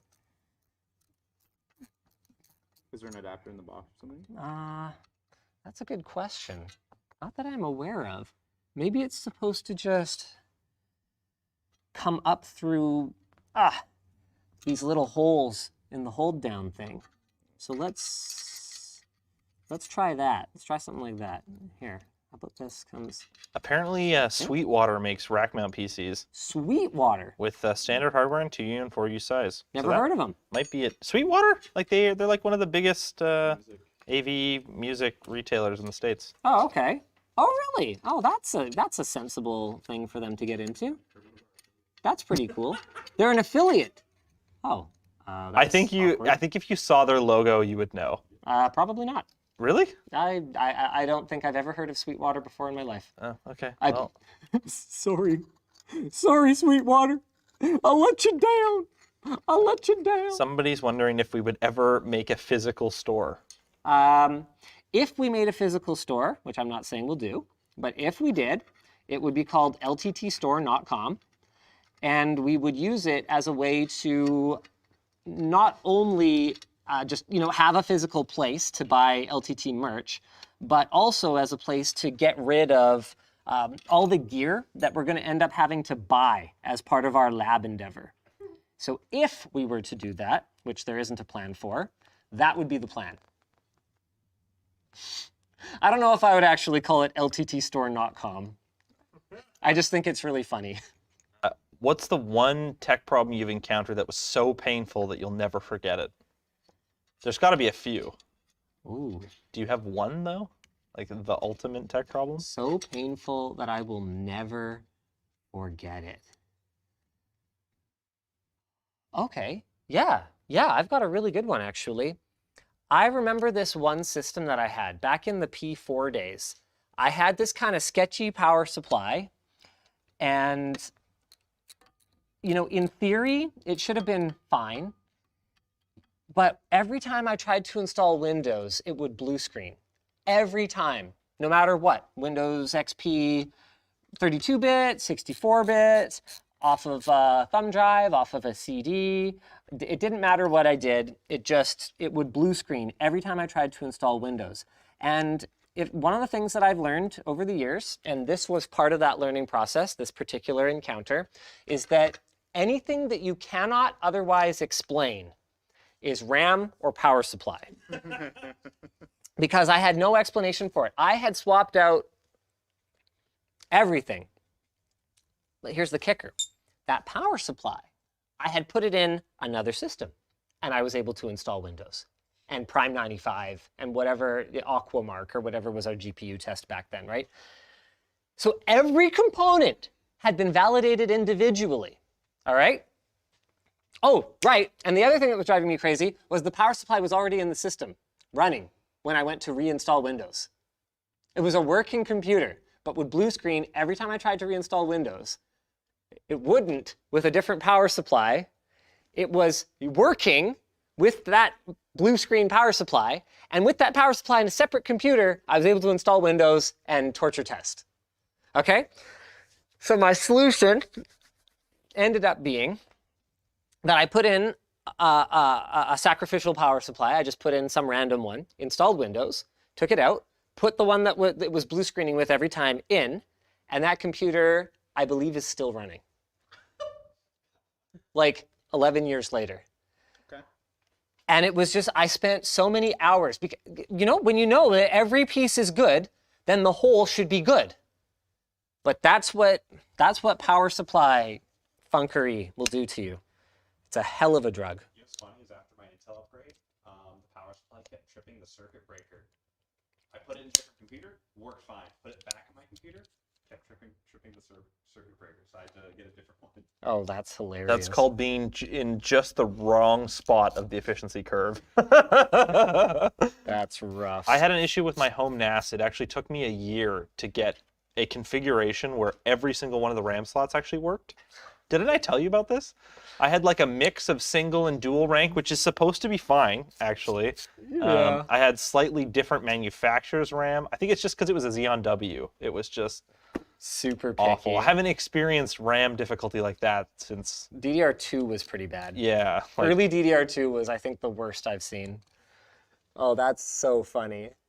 I love it. I spent $100 buying another 4 gigs of RAM. You know that OCZ, the gold stuff? That stuff looks so cool. I spent like $100 buying another stick to put in my computer. Turns out my motherboard slots were so close together that it wouldn't fit.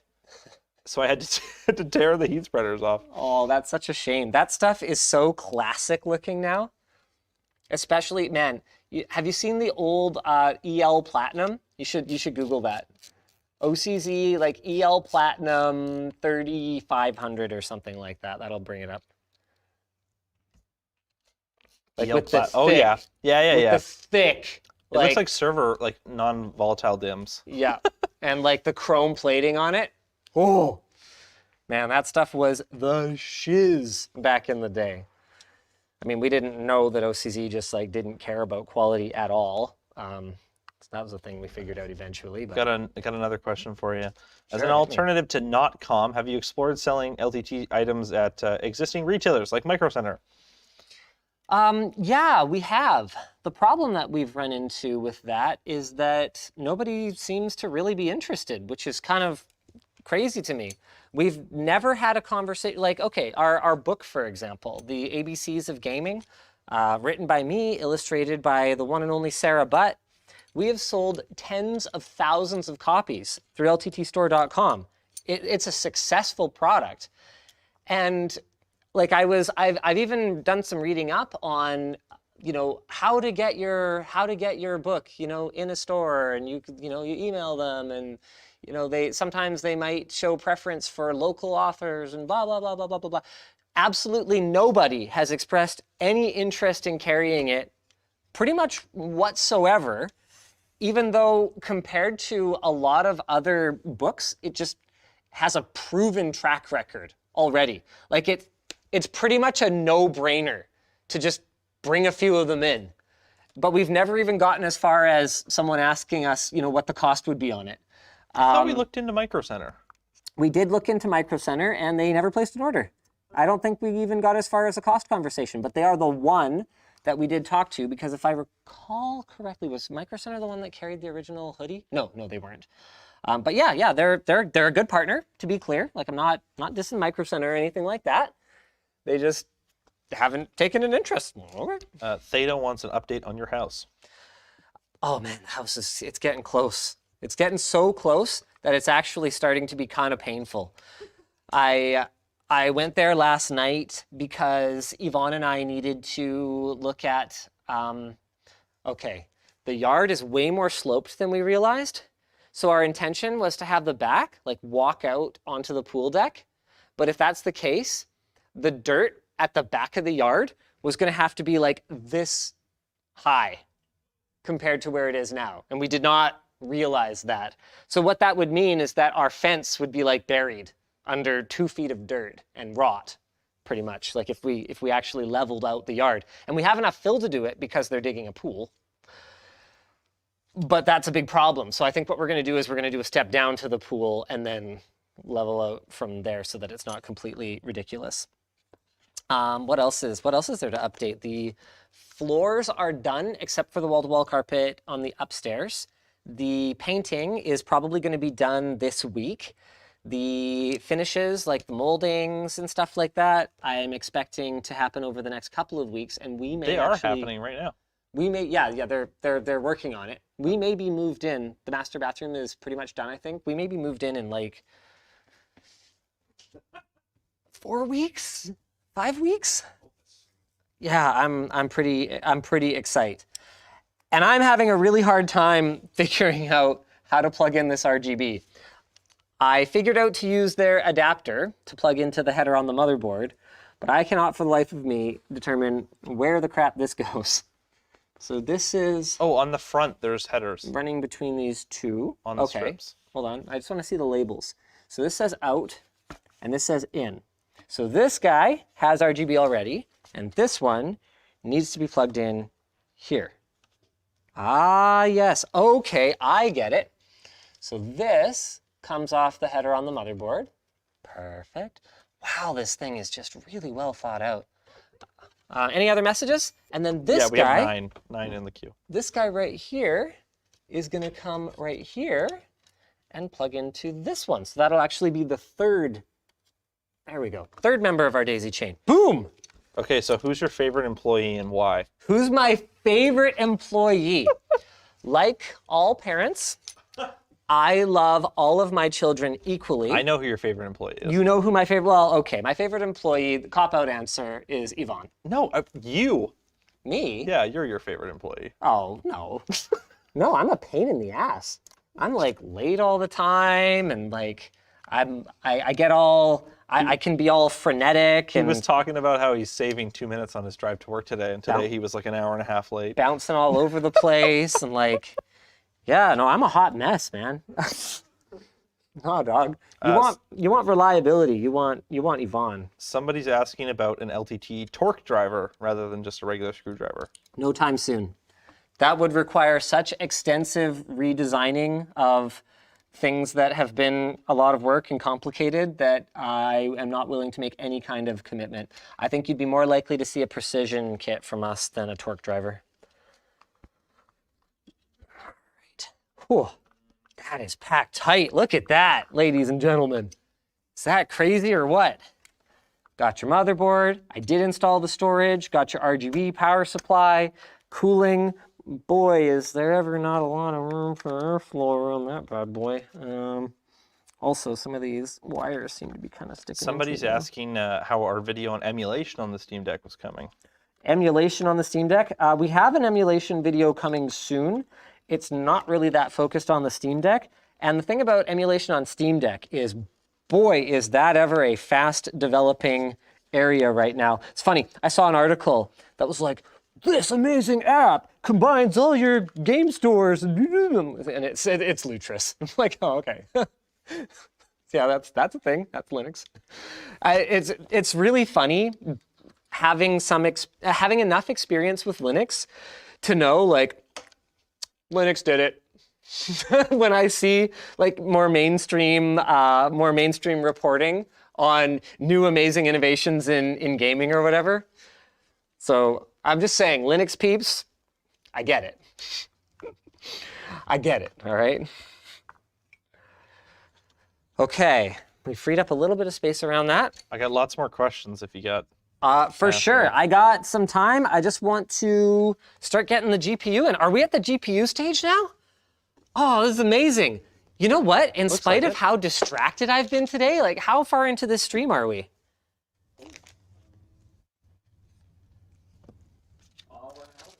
An hour 30. Man, if I wasn't talking to you guys the whole time, I probably could have built this in like half an hour. I agree. It's actually very easy to build in. That's awesome. Mind you, you did have parts cherry-picked for you and checked to, That's true. Okay. to fit. but- Jake validated that the parts were all going to fit and all that, so You know, that's an I spent advantage. a lot of time yesterday trying to figure out what would fit, and then Okay. I found out there is a list of validated things on their website, but it's like behind a plus mark that just looks like it's part of the page. Of course it is. Yeah. Way to go, Thor Zone. Let's just Somebody's pull this asking through. if LTT will be getting more into written work now that the labs is becoming a thing. That is our intention, yes. I think that the state of written tech media is could be better. And I think that there's room for us to come in and be disruptive by funding the expensive written journalism through video, which is much more profitable than written. So the problem is that the situation for written has just become untenable. There's a reason that there's been an exodus of top writing talent from the written tech media, and it's because the business model is just not sustainable anymore. We're using an RTX 3080, 12 gigs, GDDR6X, it's fast. I think that's a 10 gig one. Is it 10 gig? Shut up, I thought it was 12 gig. Pretty sure they're 10. Are they 10? Well, I mean, they might be 12 now, Um, because that's an original one. It's got to be 10 gig. Original's 10. no, I'm dumb. It's 10. Yeah, what am I talking about? Sorry, 10 gigs RAM. It's going to go in a little something like, oh, how the heck is this thing going to go in? Oh, that's interesting. Okay, it just sits there. Whoa! Hey, how you doing, buddy? Somebody's wondering the current notification numbers for the screwdriver in the backpack. Yeah, I can get you that. Just give me a minute. And I'm someone just is gonna also wondering, this in here. the same person is wondering if the original water bottle lid will be available as an accessory ever. It is our intention to make that available, yes. And are you into watching any sports? You know, I used to be super into hockey, and I just, after the last lockout, and so that was quite a while ago, I just got sick of it. I had this aha moment where I realized that, none of these, the Vancouver Canucks contained no players, from Vancouver.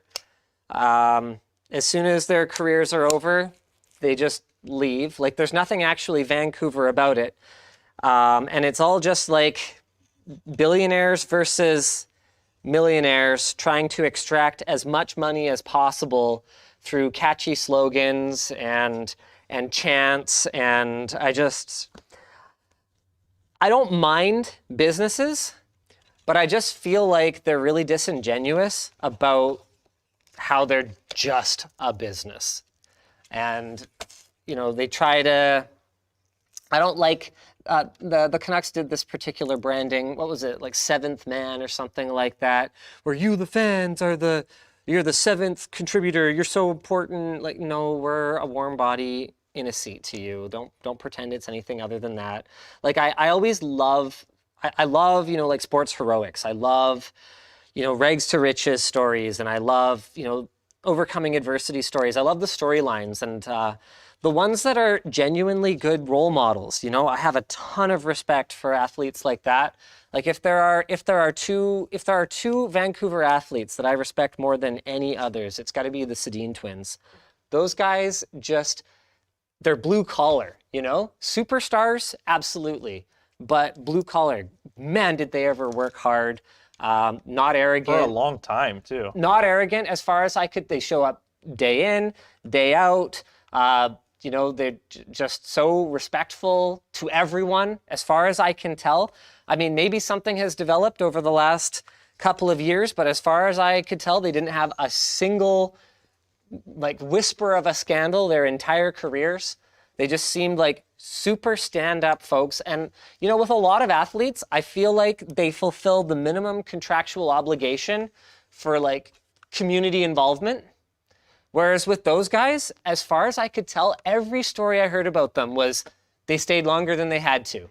They did more than they had to. And I have so much respect for that. I've heard similar things, actually. They just seem like, and again, these are people I haven't met. That's another thing, is I'm uncomfortable with the idea of fandom. It comes from the word fanatic, right? Like, you shouldn't be a fanatic of anything, so I won't call myself a fan, but I will say that those two particular gentlemen, I respect a ton based on everything that I know about them. So, when they retired, that was also a big blow to my interest in following hockey. They were just totally in a league of their own. Vancouver's had other superstars, not many, mind you, but we've had other superstars. But I don't think we've really had other people like I wanted to that. just quickly mention, Not many anyway. You can invert this case in seconds. Oh, you can invert Because it. you can just put the top on either way. Oh, that's kind of cool. Maybe not with the front fan thing. Yeah, hard to say if that's reversible. So we've got the front fan in, which... Oh, really? Did I not secure this properly? Maybe... I think the computer being in there puts pressure on it. Oh, maybe that... Oh, are there pads? Maybe. You know what? Let's find out. Only one way to... Wow. It's a little bowed. This is a bit of a struggle. We might have wanted the cables. Want to hit me with another? Oh. Yeah, there's a question for me. Oh, crap. I'll let you do your thing, though. This is not even close. Uh-oh. What did you do? The power supply isn't jammed down tight enough, and I can't get over the power connector. Wait, jammed down? There's a bracket for it. Don't worry about it. I got this. You don't even stress, Jake. Okay, I'll answer the question for me. Question for Jake. A question for Jake, in however much detail you feel comfortable with, how did you get into system administration and stuff like that? Well, like I said before, I started off helping people with their computers on Craigslist for free. But honestly, a lot of it was just learning on the go and making lots of mistakes on the way. Oh, yeah. Lots of mistakes. Oh, yeah. Fortunately, I had somebody to look at that made a lot of mistakes before me that I could just watch. Someone over there. I also have run like a website thing on the side for like several years, and that's been a great learning experience. So yeah, And you ran a lot of like Minecraft servers and stuff as a kid too, didn't you? Minecraft servers. We had a CS:GO server for a couple big streamers. Yeah, lots of trial and error and playing video games, honestly. I actually started with Roblox. I'll say that's like the first game that really got me into like servers and like messing around with games and computers. I was like 9 years old playing Roblox. It's a good story. Jake's origin story. It's going to be part of Phase 5. The LMG cinematic universe. Somebody's wondering if we use Home Assistant at the office. We do, but we don't really use it for really anything. It's mostly just to test for Linus's house. I use Home Assistant at home, though. Okay. This is really tight. What did you mess up? Nothing. Is it just too much cable? It's a lot of cable. Could you stuff some of it maybe in front of the motherboard? Oh. Oh, wow, you did it. Okay. Are you going to be able to fit the panels on? Hold on. I got this. I get it. Oh, Damn God. it! Oh, that hurt. What did you do? Did you pinch yourself? Yeah, it bit me. It looks sick Look now at that it's that. in there, though. Can you tell? It like almost cut all the way through my wrist. Can you see that? Yep. Holy crap! Ow! It's those tight tolerances, man. I know, right? Okay. Jeez. I'm fine. Any other questions? Yeah.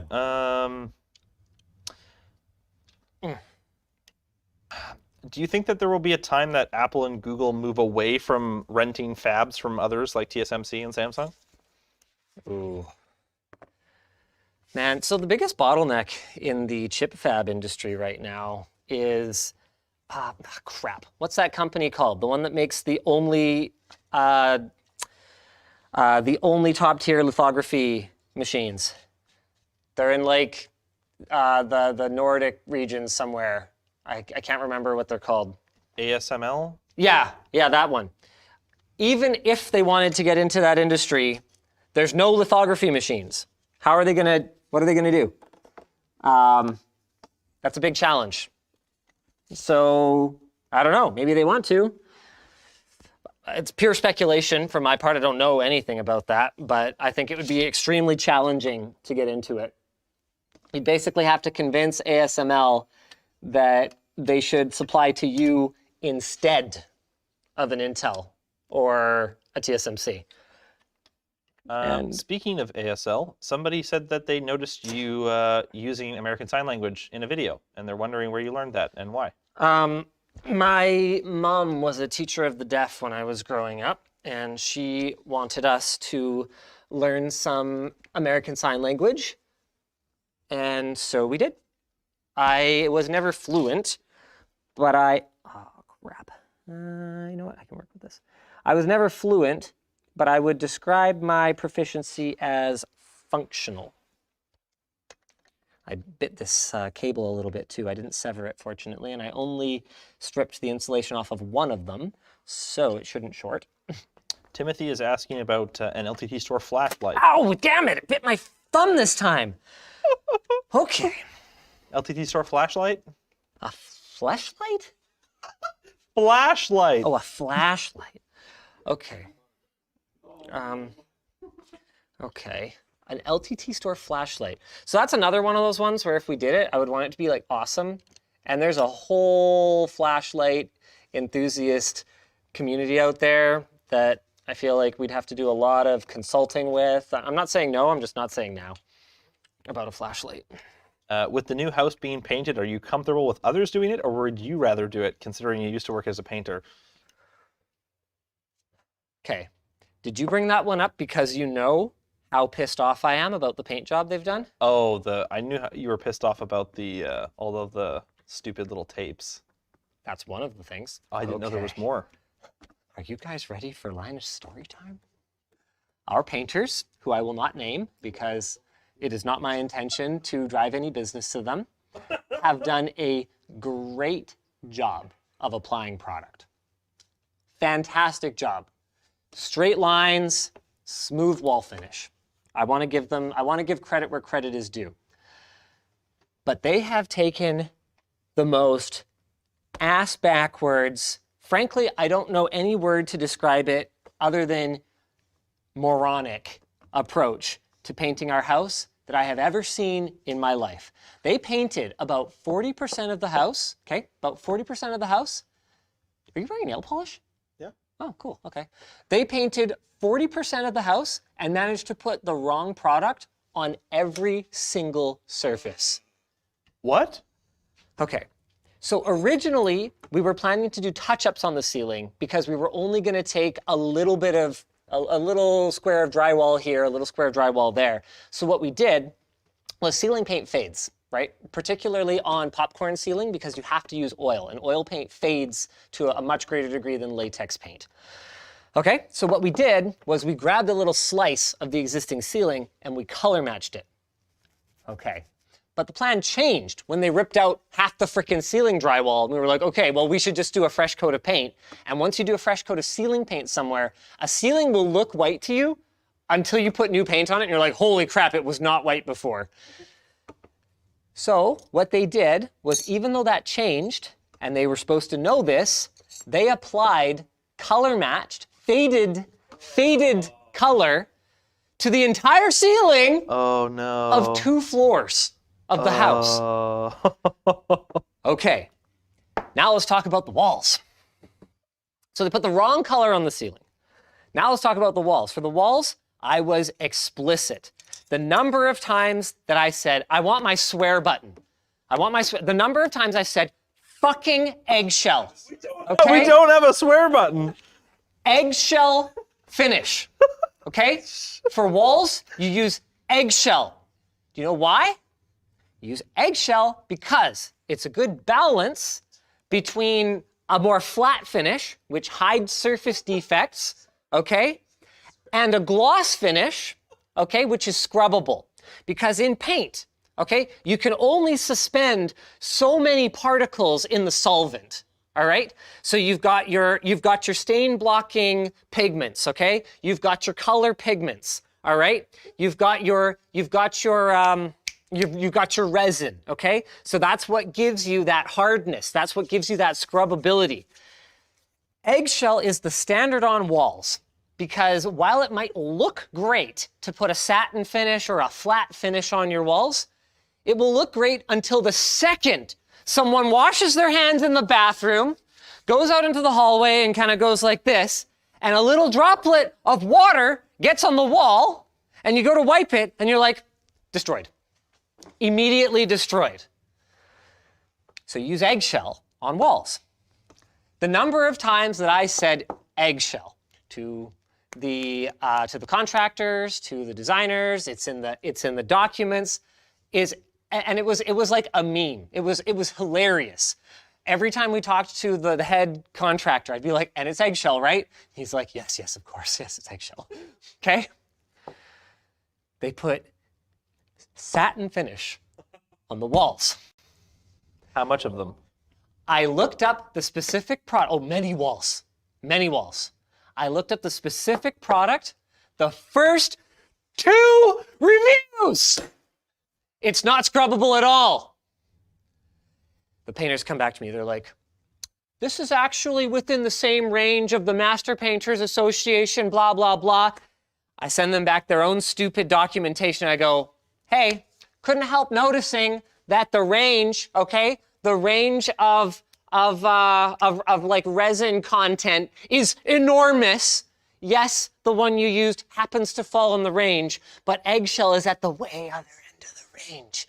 And there's a reason that I asked for it. There's a reason I specifically said. And you know what's the best part? Is when I saw the satin paint cans on the job site, before they painted anything, I said, hey, those aren't for the walls. Please double check. Eggshell on the walls. And they were like, yes, yes, yes, yes, yes. And they put satin paint on the walls. Look, I'm not trying to be like a little house renovation Zilla here. That's not the point. The point is that I was very specific because there's a very specific reason that we don't think about it. Fine, think about it from another perspective. Think about it from an environmental impact perspective. Okay? The amount of toxic freaking paint that we are producing, the finish of which will be immediately destroyed the second anybody touches it. Why are we doing this? Why don't we use something durable? Why don't we do it properly? So, Are they repainting your whole house? they are repainting everything they did incorrectly because it was all in the work documents. It was all in there. And you Eggshell. corrected them on site. That's worse. Best part is that in the work documents, it also said, because I'm particular about paint, the house that we live in now, the reason that the siding is peeling is because I'm just going to say it, dumbass previous owner applied a stain over top of a paint. It was a good, okay, so latex stain and latex paint are not as different as oil paint and oil stain, okay? A latex stain, like a quality latex stain, has a lot of paint-like properties. It's designed to soak into the wood like a stain, but it also, because it's latex, it has a bit of a rubbery film to the top. So unlike if you had put a latex paint over, say, actually, no, you can painting over stain is fine. So unlike if you had put, say, an oil stain, like a semi-transparent stain over a paint or something like that, it would immediately flake off. It didn't immediately flake off, but I told my realtor and I told them, I was like, hey, it would have been really nice if you guys had it's a high quality stain they used, good product, but it would have been really nice if you guys used the right product. It's amazing how many professional painters and how many homeowners get all caught up in little accessories, like little sponges for cutting the lines or whatever else, and apply the wrong damn product to the wall. So our paint has failed on our house twice in the 10 years that we've been there, and it should have been more like once. And the reason is that once you've got a layer that's not adhering really properly, it's not going to be a problem for a couple of seasons, but once you go through those heating and those cooling cycles a few times, and the UV, that adhesion is not going to be, well, once you've layered on top of it, it'll protect it from a lot of the UV, but that adhesion is not going to be strong enough. And so what's going to happen is over time, what you want is an impermeable, perfect barrier, right? Like that's the point of paint. You've got this moisture and this sunlight protecting barrier, okay? And when all the layers underneath are adhering correctly, that barrier should be the one to flake off, right? Because it's getting all the direct sun, it's getting the water, the moisture, the rain, right? But when you've got 1, 2, or 3 layers down that is going to be failing for a different reason, all of a sudden you're going to go to scrape this thing. Every year you're going to look at it, you're going to have new failures, you're going to have new cracking because you've got that one weakest link layer in there somewhere. So it's very frustrating for me when people use the wrong product because you're basically destroying that wall. You are destroying that siding. So much. Sorry? I said I feel like I just learned so much. Yeah, so I'm very passionate about doing things properly when it comes to painting, and so I was very frustrated that even after they applied the satin, they were trying to tell me that it was the right thing. And I went on, I forget who they were using, Sherwin-Williams, I think. So I went on Sherwin-Williams' site. I'm like, hey, couldn't help noticing that they have a product that is eggshell. So my conspiracy theory is, you know why I think they wanted to use satin is because it's easier. It's faster. Remember how I said that flat paints, and that includes satin, hide imperfections? Well, they hide imperfections in your wall, but they also hide imperfections in your paint job. They make it easier for you to roll on a nice, smooth-looking surface. Oh, it gets better, right, I forgot. So Jake couldn't help noticing when he was at the house that some of the walls had literally, like how many, Jake? How many little pieces of tape? Probably like 80. Yeah, okay. There were walls. One wall, yeah. Yeah, there were literally hundreds all over the house of these little bits of masking tape for all the little the little surface divots and pinholes from pictures the previous owners had on, or little imperfections from the drywallers patching things. Except they went around and did it after they already primed and put a coat of paint on. Why would you do that? Because you know what happens, okay? You put your primer on, okay? You put your coat of paint, you go and notice there's a fucking hole in the wall. You put a little piece of tape on there, okay? Now you have to go get your putty. You gotta putty it. Then you gotta prime it because you can't just paint right over putty. That's the other thing. That stupid satin product was a primer paint combo, so it was another laziness factor. Okay, so you gotta take that. You gotta now prime it because if you paint over top of putty, the absorption rate is different on paint and putty. So now you gotta prime it. Then you gotta do not one, but 2 coats of paint over top of that imperfection that you fixed. Then you've gotta feather your work so that you're hiding this change. Also, unless you're rolling it, right, you're gonna have brush strokes, so you're gonna have to roll it, which means you're gonna have to paint. For every one of those little spots, you're gonna have to paint an area this big. You're gonna have to prime, paint, and paint again, an area this big. So on a wall, frickin' Jake, that wall, maybe this size with the 80 tape marks on it? Yeah. I was trying to think of a parallel. You know, like cobblestone road? That's what it looks like. That's how many paint. Why would you do that? You're just, I mean, they're billing by the job, right? They're not even billing me hourly. So why? Patch it first. The justification that was given to me for it was that it's easier to spot the imperfections when you've painted it already. But like, Jake, did it look not obvious? I mean, at least do some of it. So you're not, oh yeah, you gotta wait for the putty to dry. So you gotta putty it, wait, sand, wait, prime, paint.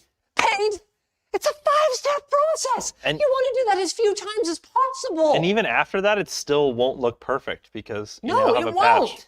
Yeah. You should have done it in the first place. You want as few, it's like making a tire by filling it with holes and then patching it after, instead of just making a tire that's complete, hoping you didn't miss anything, and if you did, fixing the one thing.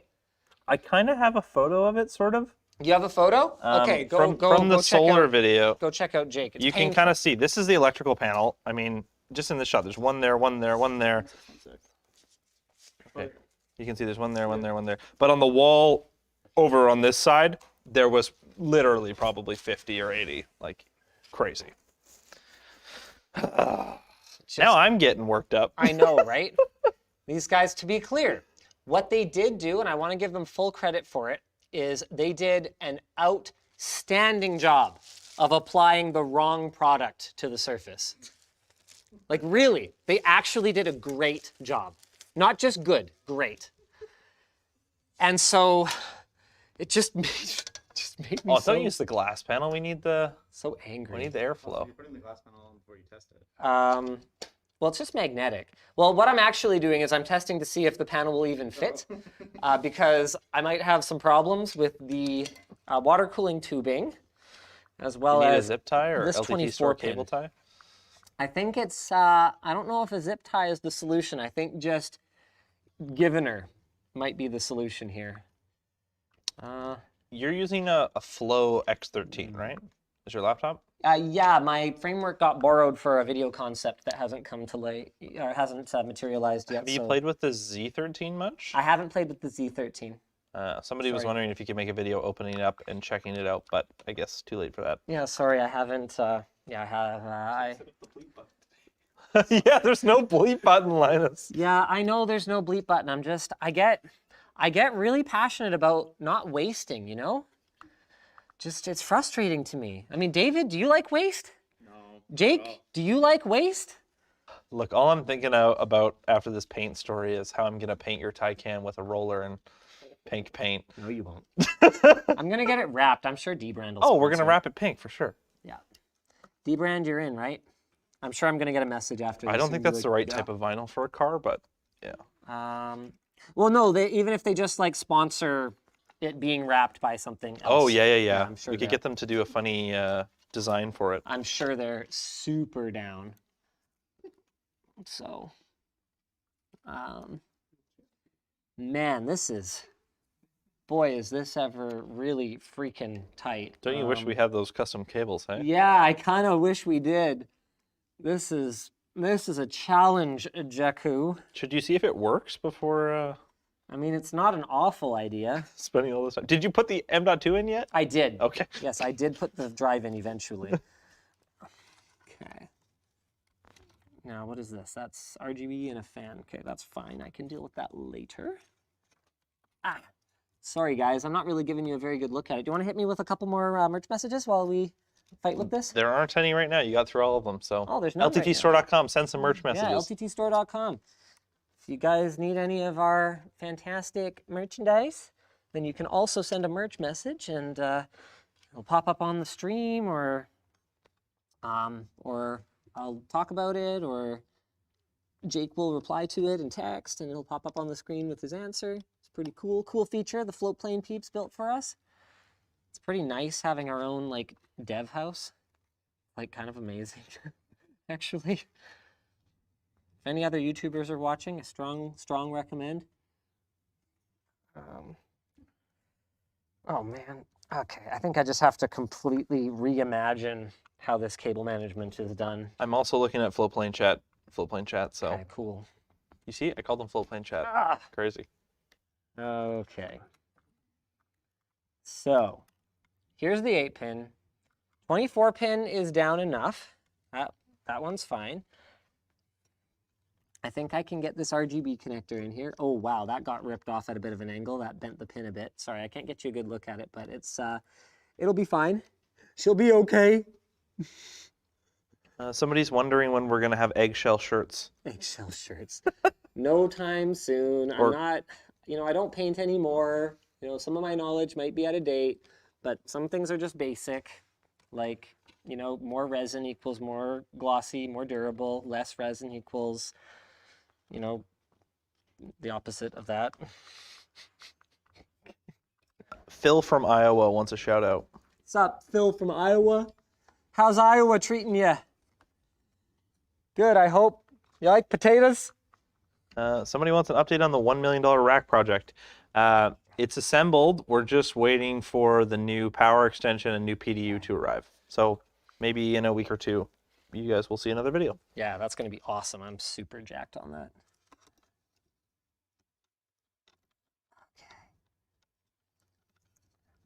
Okay. There we go. Okay. All right. I think I have... I think I have done it.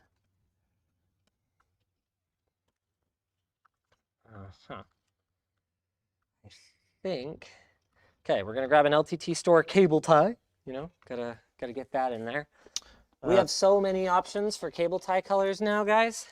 It's awesome. Sarah picked all the colors and everything. They're so much better now, and you can get a 50 pack for what used to be the price of a 20 pack, I think it was. What? Somebody's wondering what the most frivolous thing you would buy with an Intel Extreme upgrade if you had one yourself, Linus. Frivolous.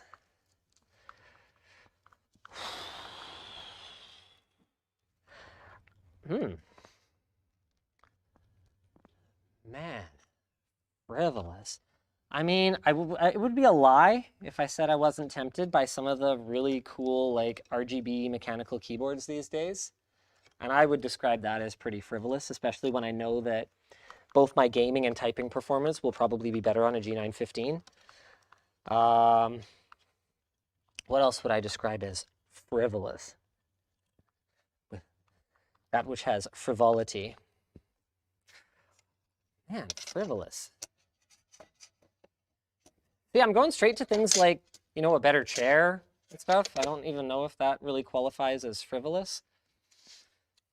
Ergonomics is important. Oh man, this doesn't quite go. Apparently these are being upgraded to 8 instead of 4 magnets, which might actually be the difference here. Come on. Use the mesh side panel. We need more airflow, dude. Get in there. I want to get this tube in there. I just want to see it close, Oh, somebody still wants, or they still want an update on the backpack screwdriver numbers. Oh, yes, yes, I will. Sorry, I will get you the update on the backpack screwdriver numbers. I can do that now. I Do you have want me that to on my ask phone. Nick? And No, I have it. okay. I'm always logged into Shopify, so I can creep how things are going. Blah, blah, blah. Somebody blah, said blah. you should get a $4,000 Starbucks card with your Intel upgrade. Oh, wow. You guys are amazing. You guys have picked up a ton of water bottles, cable ties, desk pads, mystery t-shirts. Appreciate you guys. Wow, actually a ton of you have ordered stuff. I haven't, yeah, obviously I've been building a computer. I haven't been looking at it. So we have an app called Back in Stock. Updated numbers are 37,474 notifications for the backpack. And I'm going to have to add, no, I'm not going to add them together. I'll just give you the two separate numbers. 32,622 for the black and orange and 28,908 for the all black. So we're over 60,000 now for the screwdriver and coming in at 40,000, like approaching 40,000 for the backpack. I am deeply worried that our first couple of runs of both of them are just going to be immediately gone. It's been such a pain point for the community over the last couple of years that I really did not want to put ourselves in a position where we had to have something out of stock like that, but I just don't think there's anything we can do about it. We've already stretched ourselves to our absolute limit in terms of how much cash we have to order this stuff. Like I don't have more money right now at all. So it's a good problem to have. Thank you so much for your support, you guys. It just means that I think it's going to be a little bit challenging to keep these things in stock. So if you do want one, make sure you do get a notification figured out, and we will get it to you as soon as humanly possible. Lots of people are asking about pre-orders and deposits. We are not going to do pre-orders or deposits. The truth is, I said I wouldn't do it, so we're not going to do it.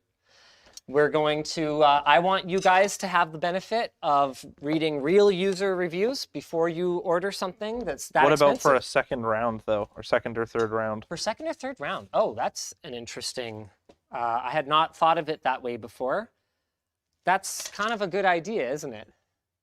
Well, that's what I was thinking, is you could put like a $10 deposit to secure your place on like Okay. the second or third round. The problem with doing a $10 deposit is that now I Or eat pre-order. two credit card transactions. So we're just making Visa and MasterCard rich.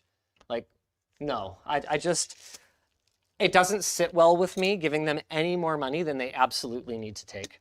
Okay, well, pre-order. Yeah, you know what? I think I'd be a lot more comfortable taking back orders on them if like the product is out there and people have third-party reviews to rely on, because that's the big thing, is our stance has been so publicly anti-pre-order. It would feel extremely hypocritical of us to go never pre-order, never pre-order, never pre-order, pre-order our stuff, right? And so that was why I ultimately laid down the line that we wouldn't take pre-orders. But I think I'd be okay with it if, if they're not ordering sight unseen. Are you guys down? Are you guys down for that? All right, Philly cheesesteak or meatball sub? Oh, meatball, please. Are we doing lunch? No. Oh, wait. That was a merch message. Oh, that was a merch message. Oh, I thought we were doing lunch. Hey, you want to do that mucho?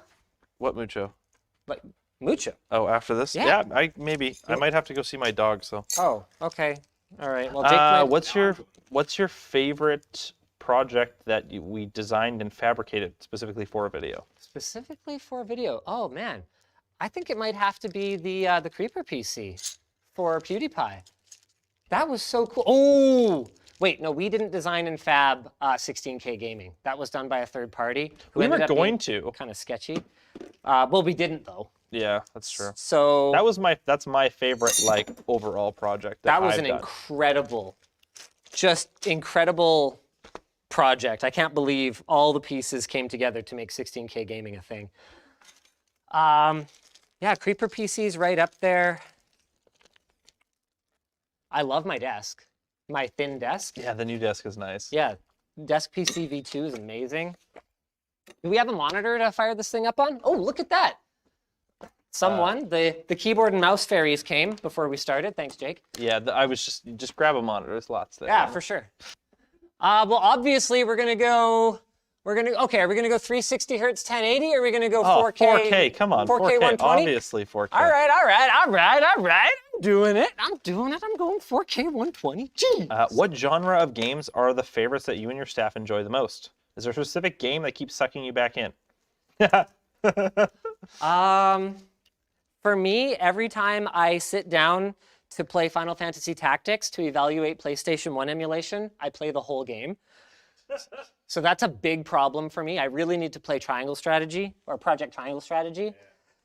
I do love me some old school RTS. FPS is always just my go-to if I sit down at my computer and I'm just like, yeah, I'm bored. I've been really enjoying Halo Infinite since launch. Mostly, they cut out my favorite map because apparently nobody else liked it. I hate not being able to specify what game modes I want to play. Like, yeah, I'd really just rather play some Capture the Flag right now. Slayer. Put the mesh panels on. Dang it. I will. I'll put the mesh panels on. I want to see how it does. I want to see how it does with the glass panels, and I want to show the different configs. So let's have a look at this, David. Come check this out. This thing looks sick. These are tempered glass panels. Obviously, these are an add-on item. They're magnetic. When you buy it, you can pick which one you want, or you can get both for Got it. $50 more. Check this out. Now, I haven't done the world's most perfect job of cable management. It's not the worst either, but that's what it'll look like with your, let's just give that a little shovel of. Your glass side panel. Damn! Well, whatever, I think it looks amazing. And I really hope that I hit the switch on the power supply before I installed it. Uh-oh. Uh-oh. Did you not? Okay, you can take the top off though. Nice. Nice. Okay, here we go. We ready? I did put the panels on before starting it up, and that is bad GBs. Oh boy. Did I hook the power switch up to the wrong thing? Uh-oh. There is 2 buttons now that you put that front thing on. Yes. Uh-oh. Uh-oh. Okay. Just a sec. Uh-oh.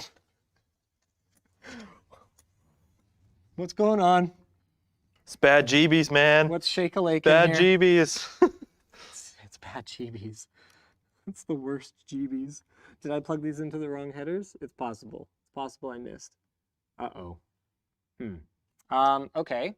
Well, here's something we can do. We can try jumpering it and see if it's the switch being hooked up wrong. Uh-oh.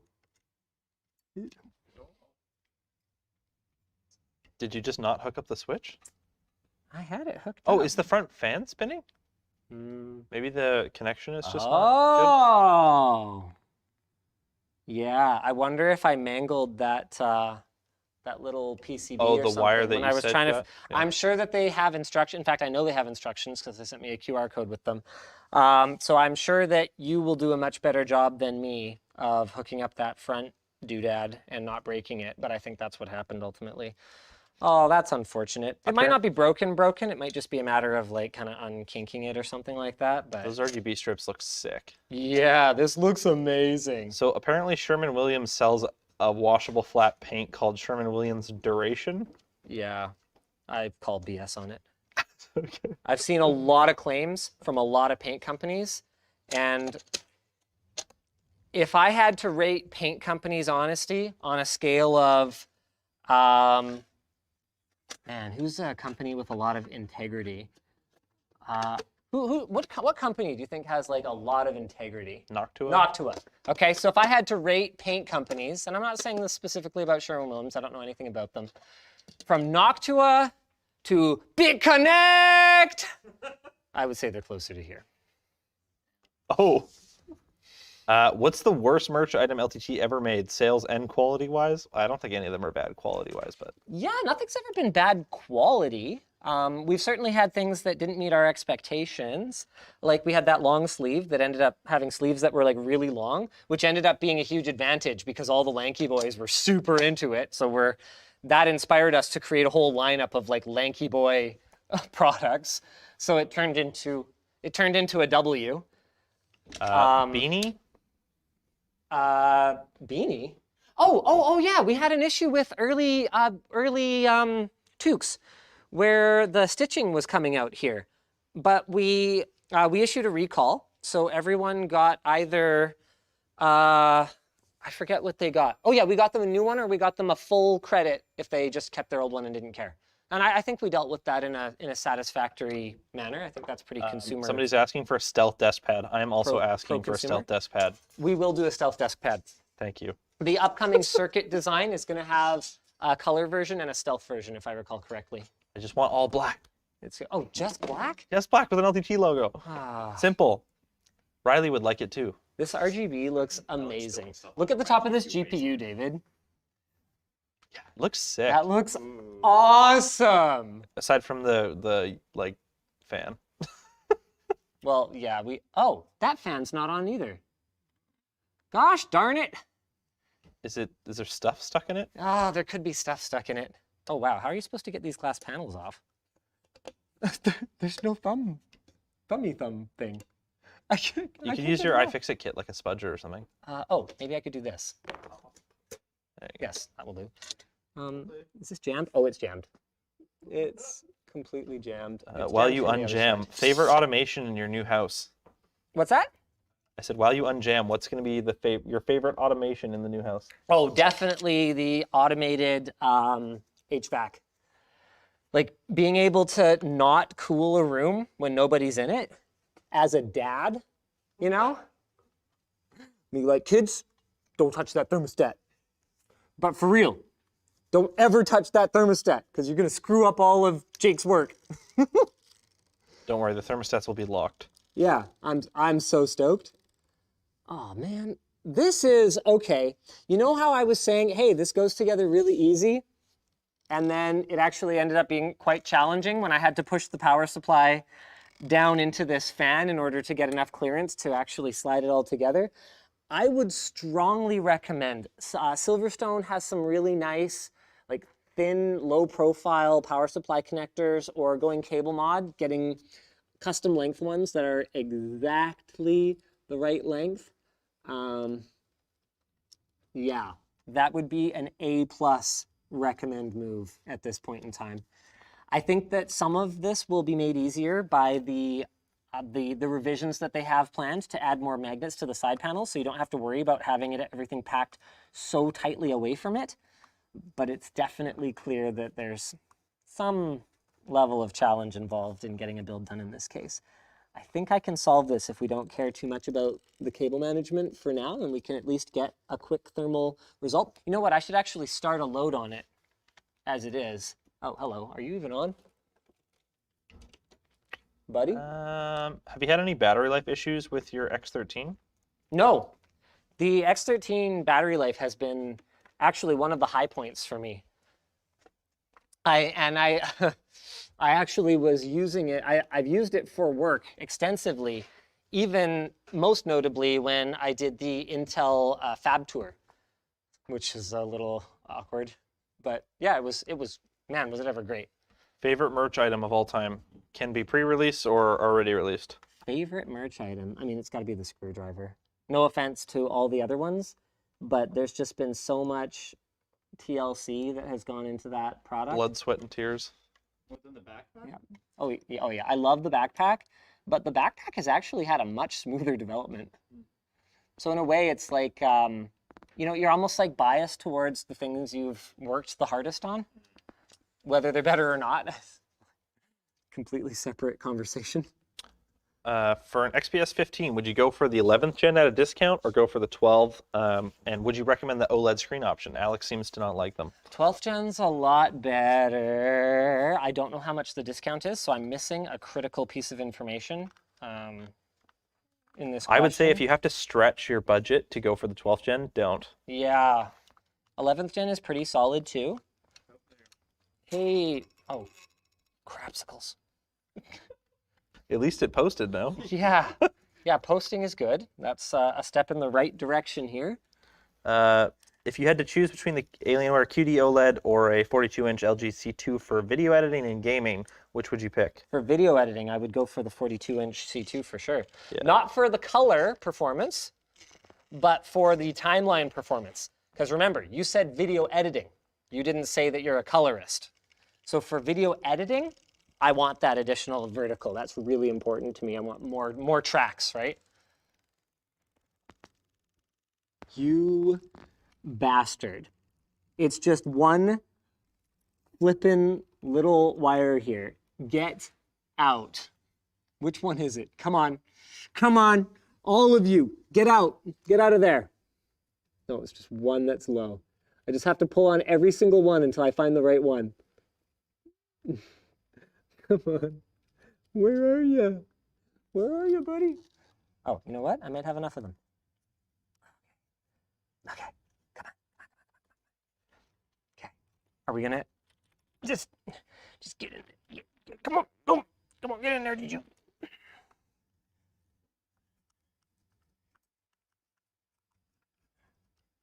Okay. What do you think? Will it close?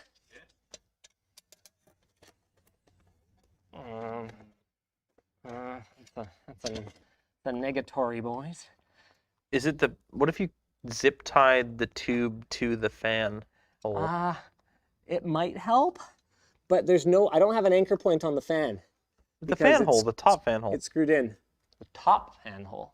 Like, the top part of the flange? Hold on. No, it's covered. Okay. I can see it right now. It's definitely not covered. What, this? The top flange. This? Like the hole, the hole, how there's two holes? Yeah. Oh, I see. Oh, okay. Yeah, never mind. Ignore me. Okay. Just tape the side panel down, says Conrad. Tape it down. Come on! So the modular interface is actually kind of screwing me here because that's why this tube is stuck. Could you turn it off, pull one of the connectors out, and then put the tube in between them? No, because there's no clearance in between the connectors. Yeah, that is a real tight fit. Boy, will this ever take a bit of work to actually get closed permanently. Semi-permanently even. Man, even this like fan cable right here has got to be, down flat. All my fans are spinning right now though, so that's progress. Go in there! Ah! Okay. Is that tight enough? Hey! Hey! Look at that.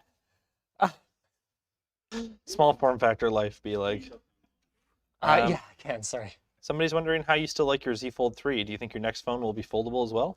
Oh, that's a good question. Spending so much time with the Z Fold 3. There's a lot of things I love about it.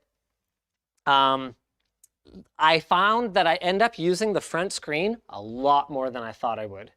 Way, way more than I thought I would. And it's really not as good as a candy bar. The only time that? I ever see you open it is like on camera. Oh no, I open it. Okay. If I'm reading an article that I'm really into, or like man, it's great for like reading books to my kids. So I have Kindle Unlimited. So I'll just like, for picture books for the kids, obviously for adult books, I'll just read on a Kindle because it's more comfortable for my eyes. But for kids books where you want color and stuff, yeah, it's amazing. And it's always in my pocket. So where were we the other day? This wasn't the other day, but we were at the ski hill and the girls finished their lessons before my son. And we were just kind of sitting in the car waiting for him and looking for something to do. Wait. Don't exit the BIOS yet. So DOCP on, I'm thinking we turn PBO, like Precision Boost Overdrive, off because we're, kind of on the edge of thermals here. Sure. It's just on auto. Let's see what happens. Oh, God, Let's see what happens. It's going to be You'll know the bad. ones. So I was with the girls and they were finished up and we were waiting for my son and we were just like sitting in the car. We hadn't brought anything to do. And I was like, oh, want me to read you a story? And it's just like there, boom, unfold, get them in the lap, reading the stories. It's great. Yeah, I love it. I still don't think it's worth the price for the utility. I think the technology is worth the price. I think the innovation and development that has gone into this is absolutely worth the cost of admission compared to you can buy phones for $1,500 that don't have a flippin' foldable display on them. Come on, Oh, you got to give gosh. them some credit here. Been there, done that. You know? But from a utility standpoint, man, $2,000 is a lot of freaking money, especially when you look at, what was that phone we unboxed a little while ago on Short Circuit where we were like, really? This is like $300? The Xiaomi one? Was it the Xiaomi one? Redmi. Yeah, the Redmi one that we did recently. Is that video up? Man, Wait. iPhones are so expensive now. Is that supposed to be? Oh gosh. Oh, yeah, the one with the fast charging. The one with the fast charging. Yes, yeah, it's up. It's up. It's all good. Somebody said they recently saw you say on stream that you have ADHD. I was recently diagnosed. How does it affect you on the day-to-day, if at all? So I was diagnosed with it when I was a kid. I haven't really, I probably should, but I haven't sought treatment for it as an adult. I learned a lot of my coping strategies when I was younger.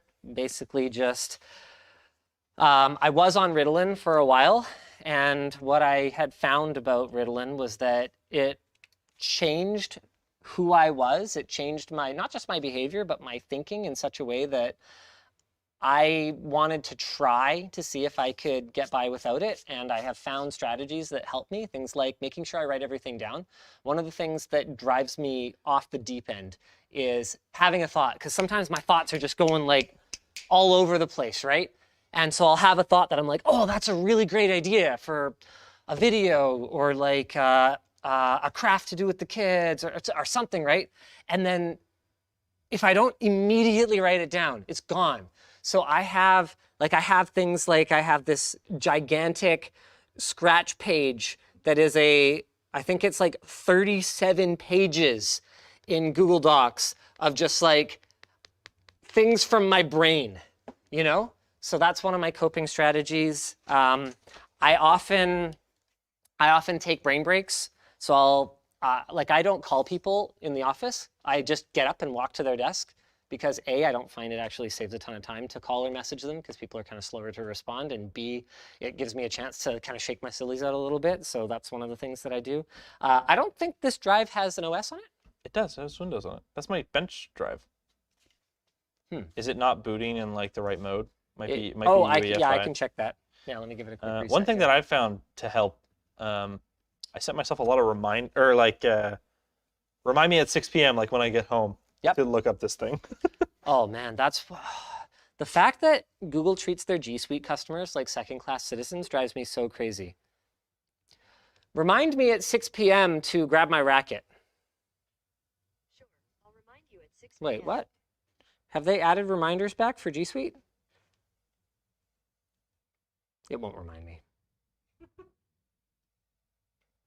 Why does every reminder setup just suck? Yeah, it's kind of amazing. Okay, yeah, here. Yeah, this one does not do anything every week on Wednesday. I never got notifications for either of these.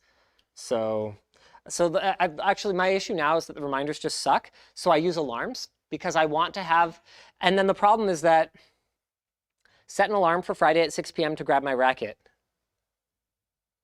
Sorry, I can't set alarms on your phone more than 24 hours before they're supposed to go off. The only thing you can do is set it to repeat on that day, but you can't do it with Siri. Why not, Google? Or make your reminders not just like a gentle, could you do that, please? So it's this super manual process where I either have to go into my calendar and set myself like 4 notifications, 15 minutes, 10 minutes, 5 minutes, and on time to make sure, because a lot of the time it's stuff that I actually do need to do, but like I'm busy and I don't always pay attention. I can't pay attention every single time my phone buzzes. It's not realistic for me. So yeah, I need something that goes off like an alarm, but the reminder app doesn't let you do that. I'm sure there's third-party apps that you can use, but I still want to be able to tell my like phone assistant to do it. It's so much easier than going and typing in a time and like picking a day on a calendar. Like, remind me at the end of the month. Like, frustrating. Oh shoot, my friend came by with like someone who wanted to like check out the place. Apparently Yvonne showed them around. Oh, whoops, I screwed that up. Oh, sorry, I need to enter a password. Hi, how's it going? I hope you're having a wonderful day and that you've learned some things about paint. Because I've learned some things about paint. Do we have any other merch messages? I'm good, by the way. No, there's none. Really? Oh, okay. All right. Well, if you get... Oh, what was that? We good? Apparently the fan isn't spinning. No, the front fan? I know. Oh. I thought you said all your fans were spinning, bro. No, the bottom ones. The front fan, I don't know what happened to that connector. That power button doesn't work either, so I hooked the rear button up to power. I'm not gonna be able to solve that live. That's the kind of thing that we would solve for a VOD. Check this out. That's like pretty good. Ouch. It's like swollen. Did you break the computer? Yeah, it like bit me real good. It's a good question. By the way, I would not run the glass panel in this configuration because you can see here my fan is not getting any fresh air. I think you could probably get away with doing it the other way, but sucking in hot air from the GPU would not be a real good time for your power supply. So I think I would say I just do not recommend a glass panel on this side. They have a new accessory coming out called like Borg, and it's an attachment to let it sit vertically so you can get better airflow. Okay, yeah, that might work. Well, hello? I'm just gonna give it a quick reboot here. It got a little confused. It hurt itself in its confusion. Maybe I'll check out Floatplane chat here. Whoops, I don't want to unplug my thing.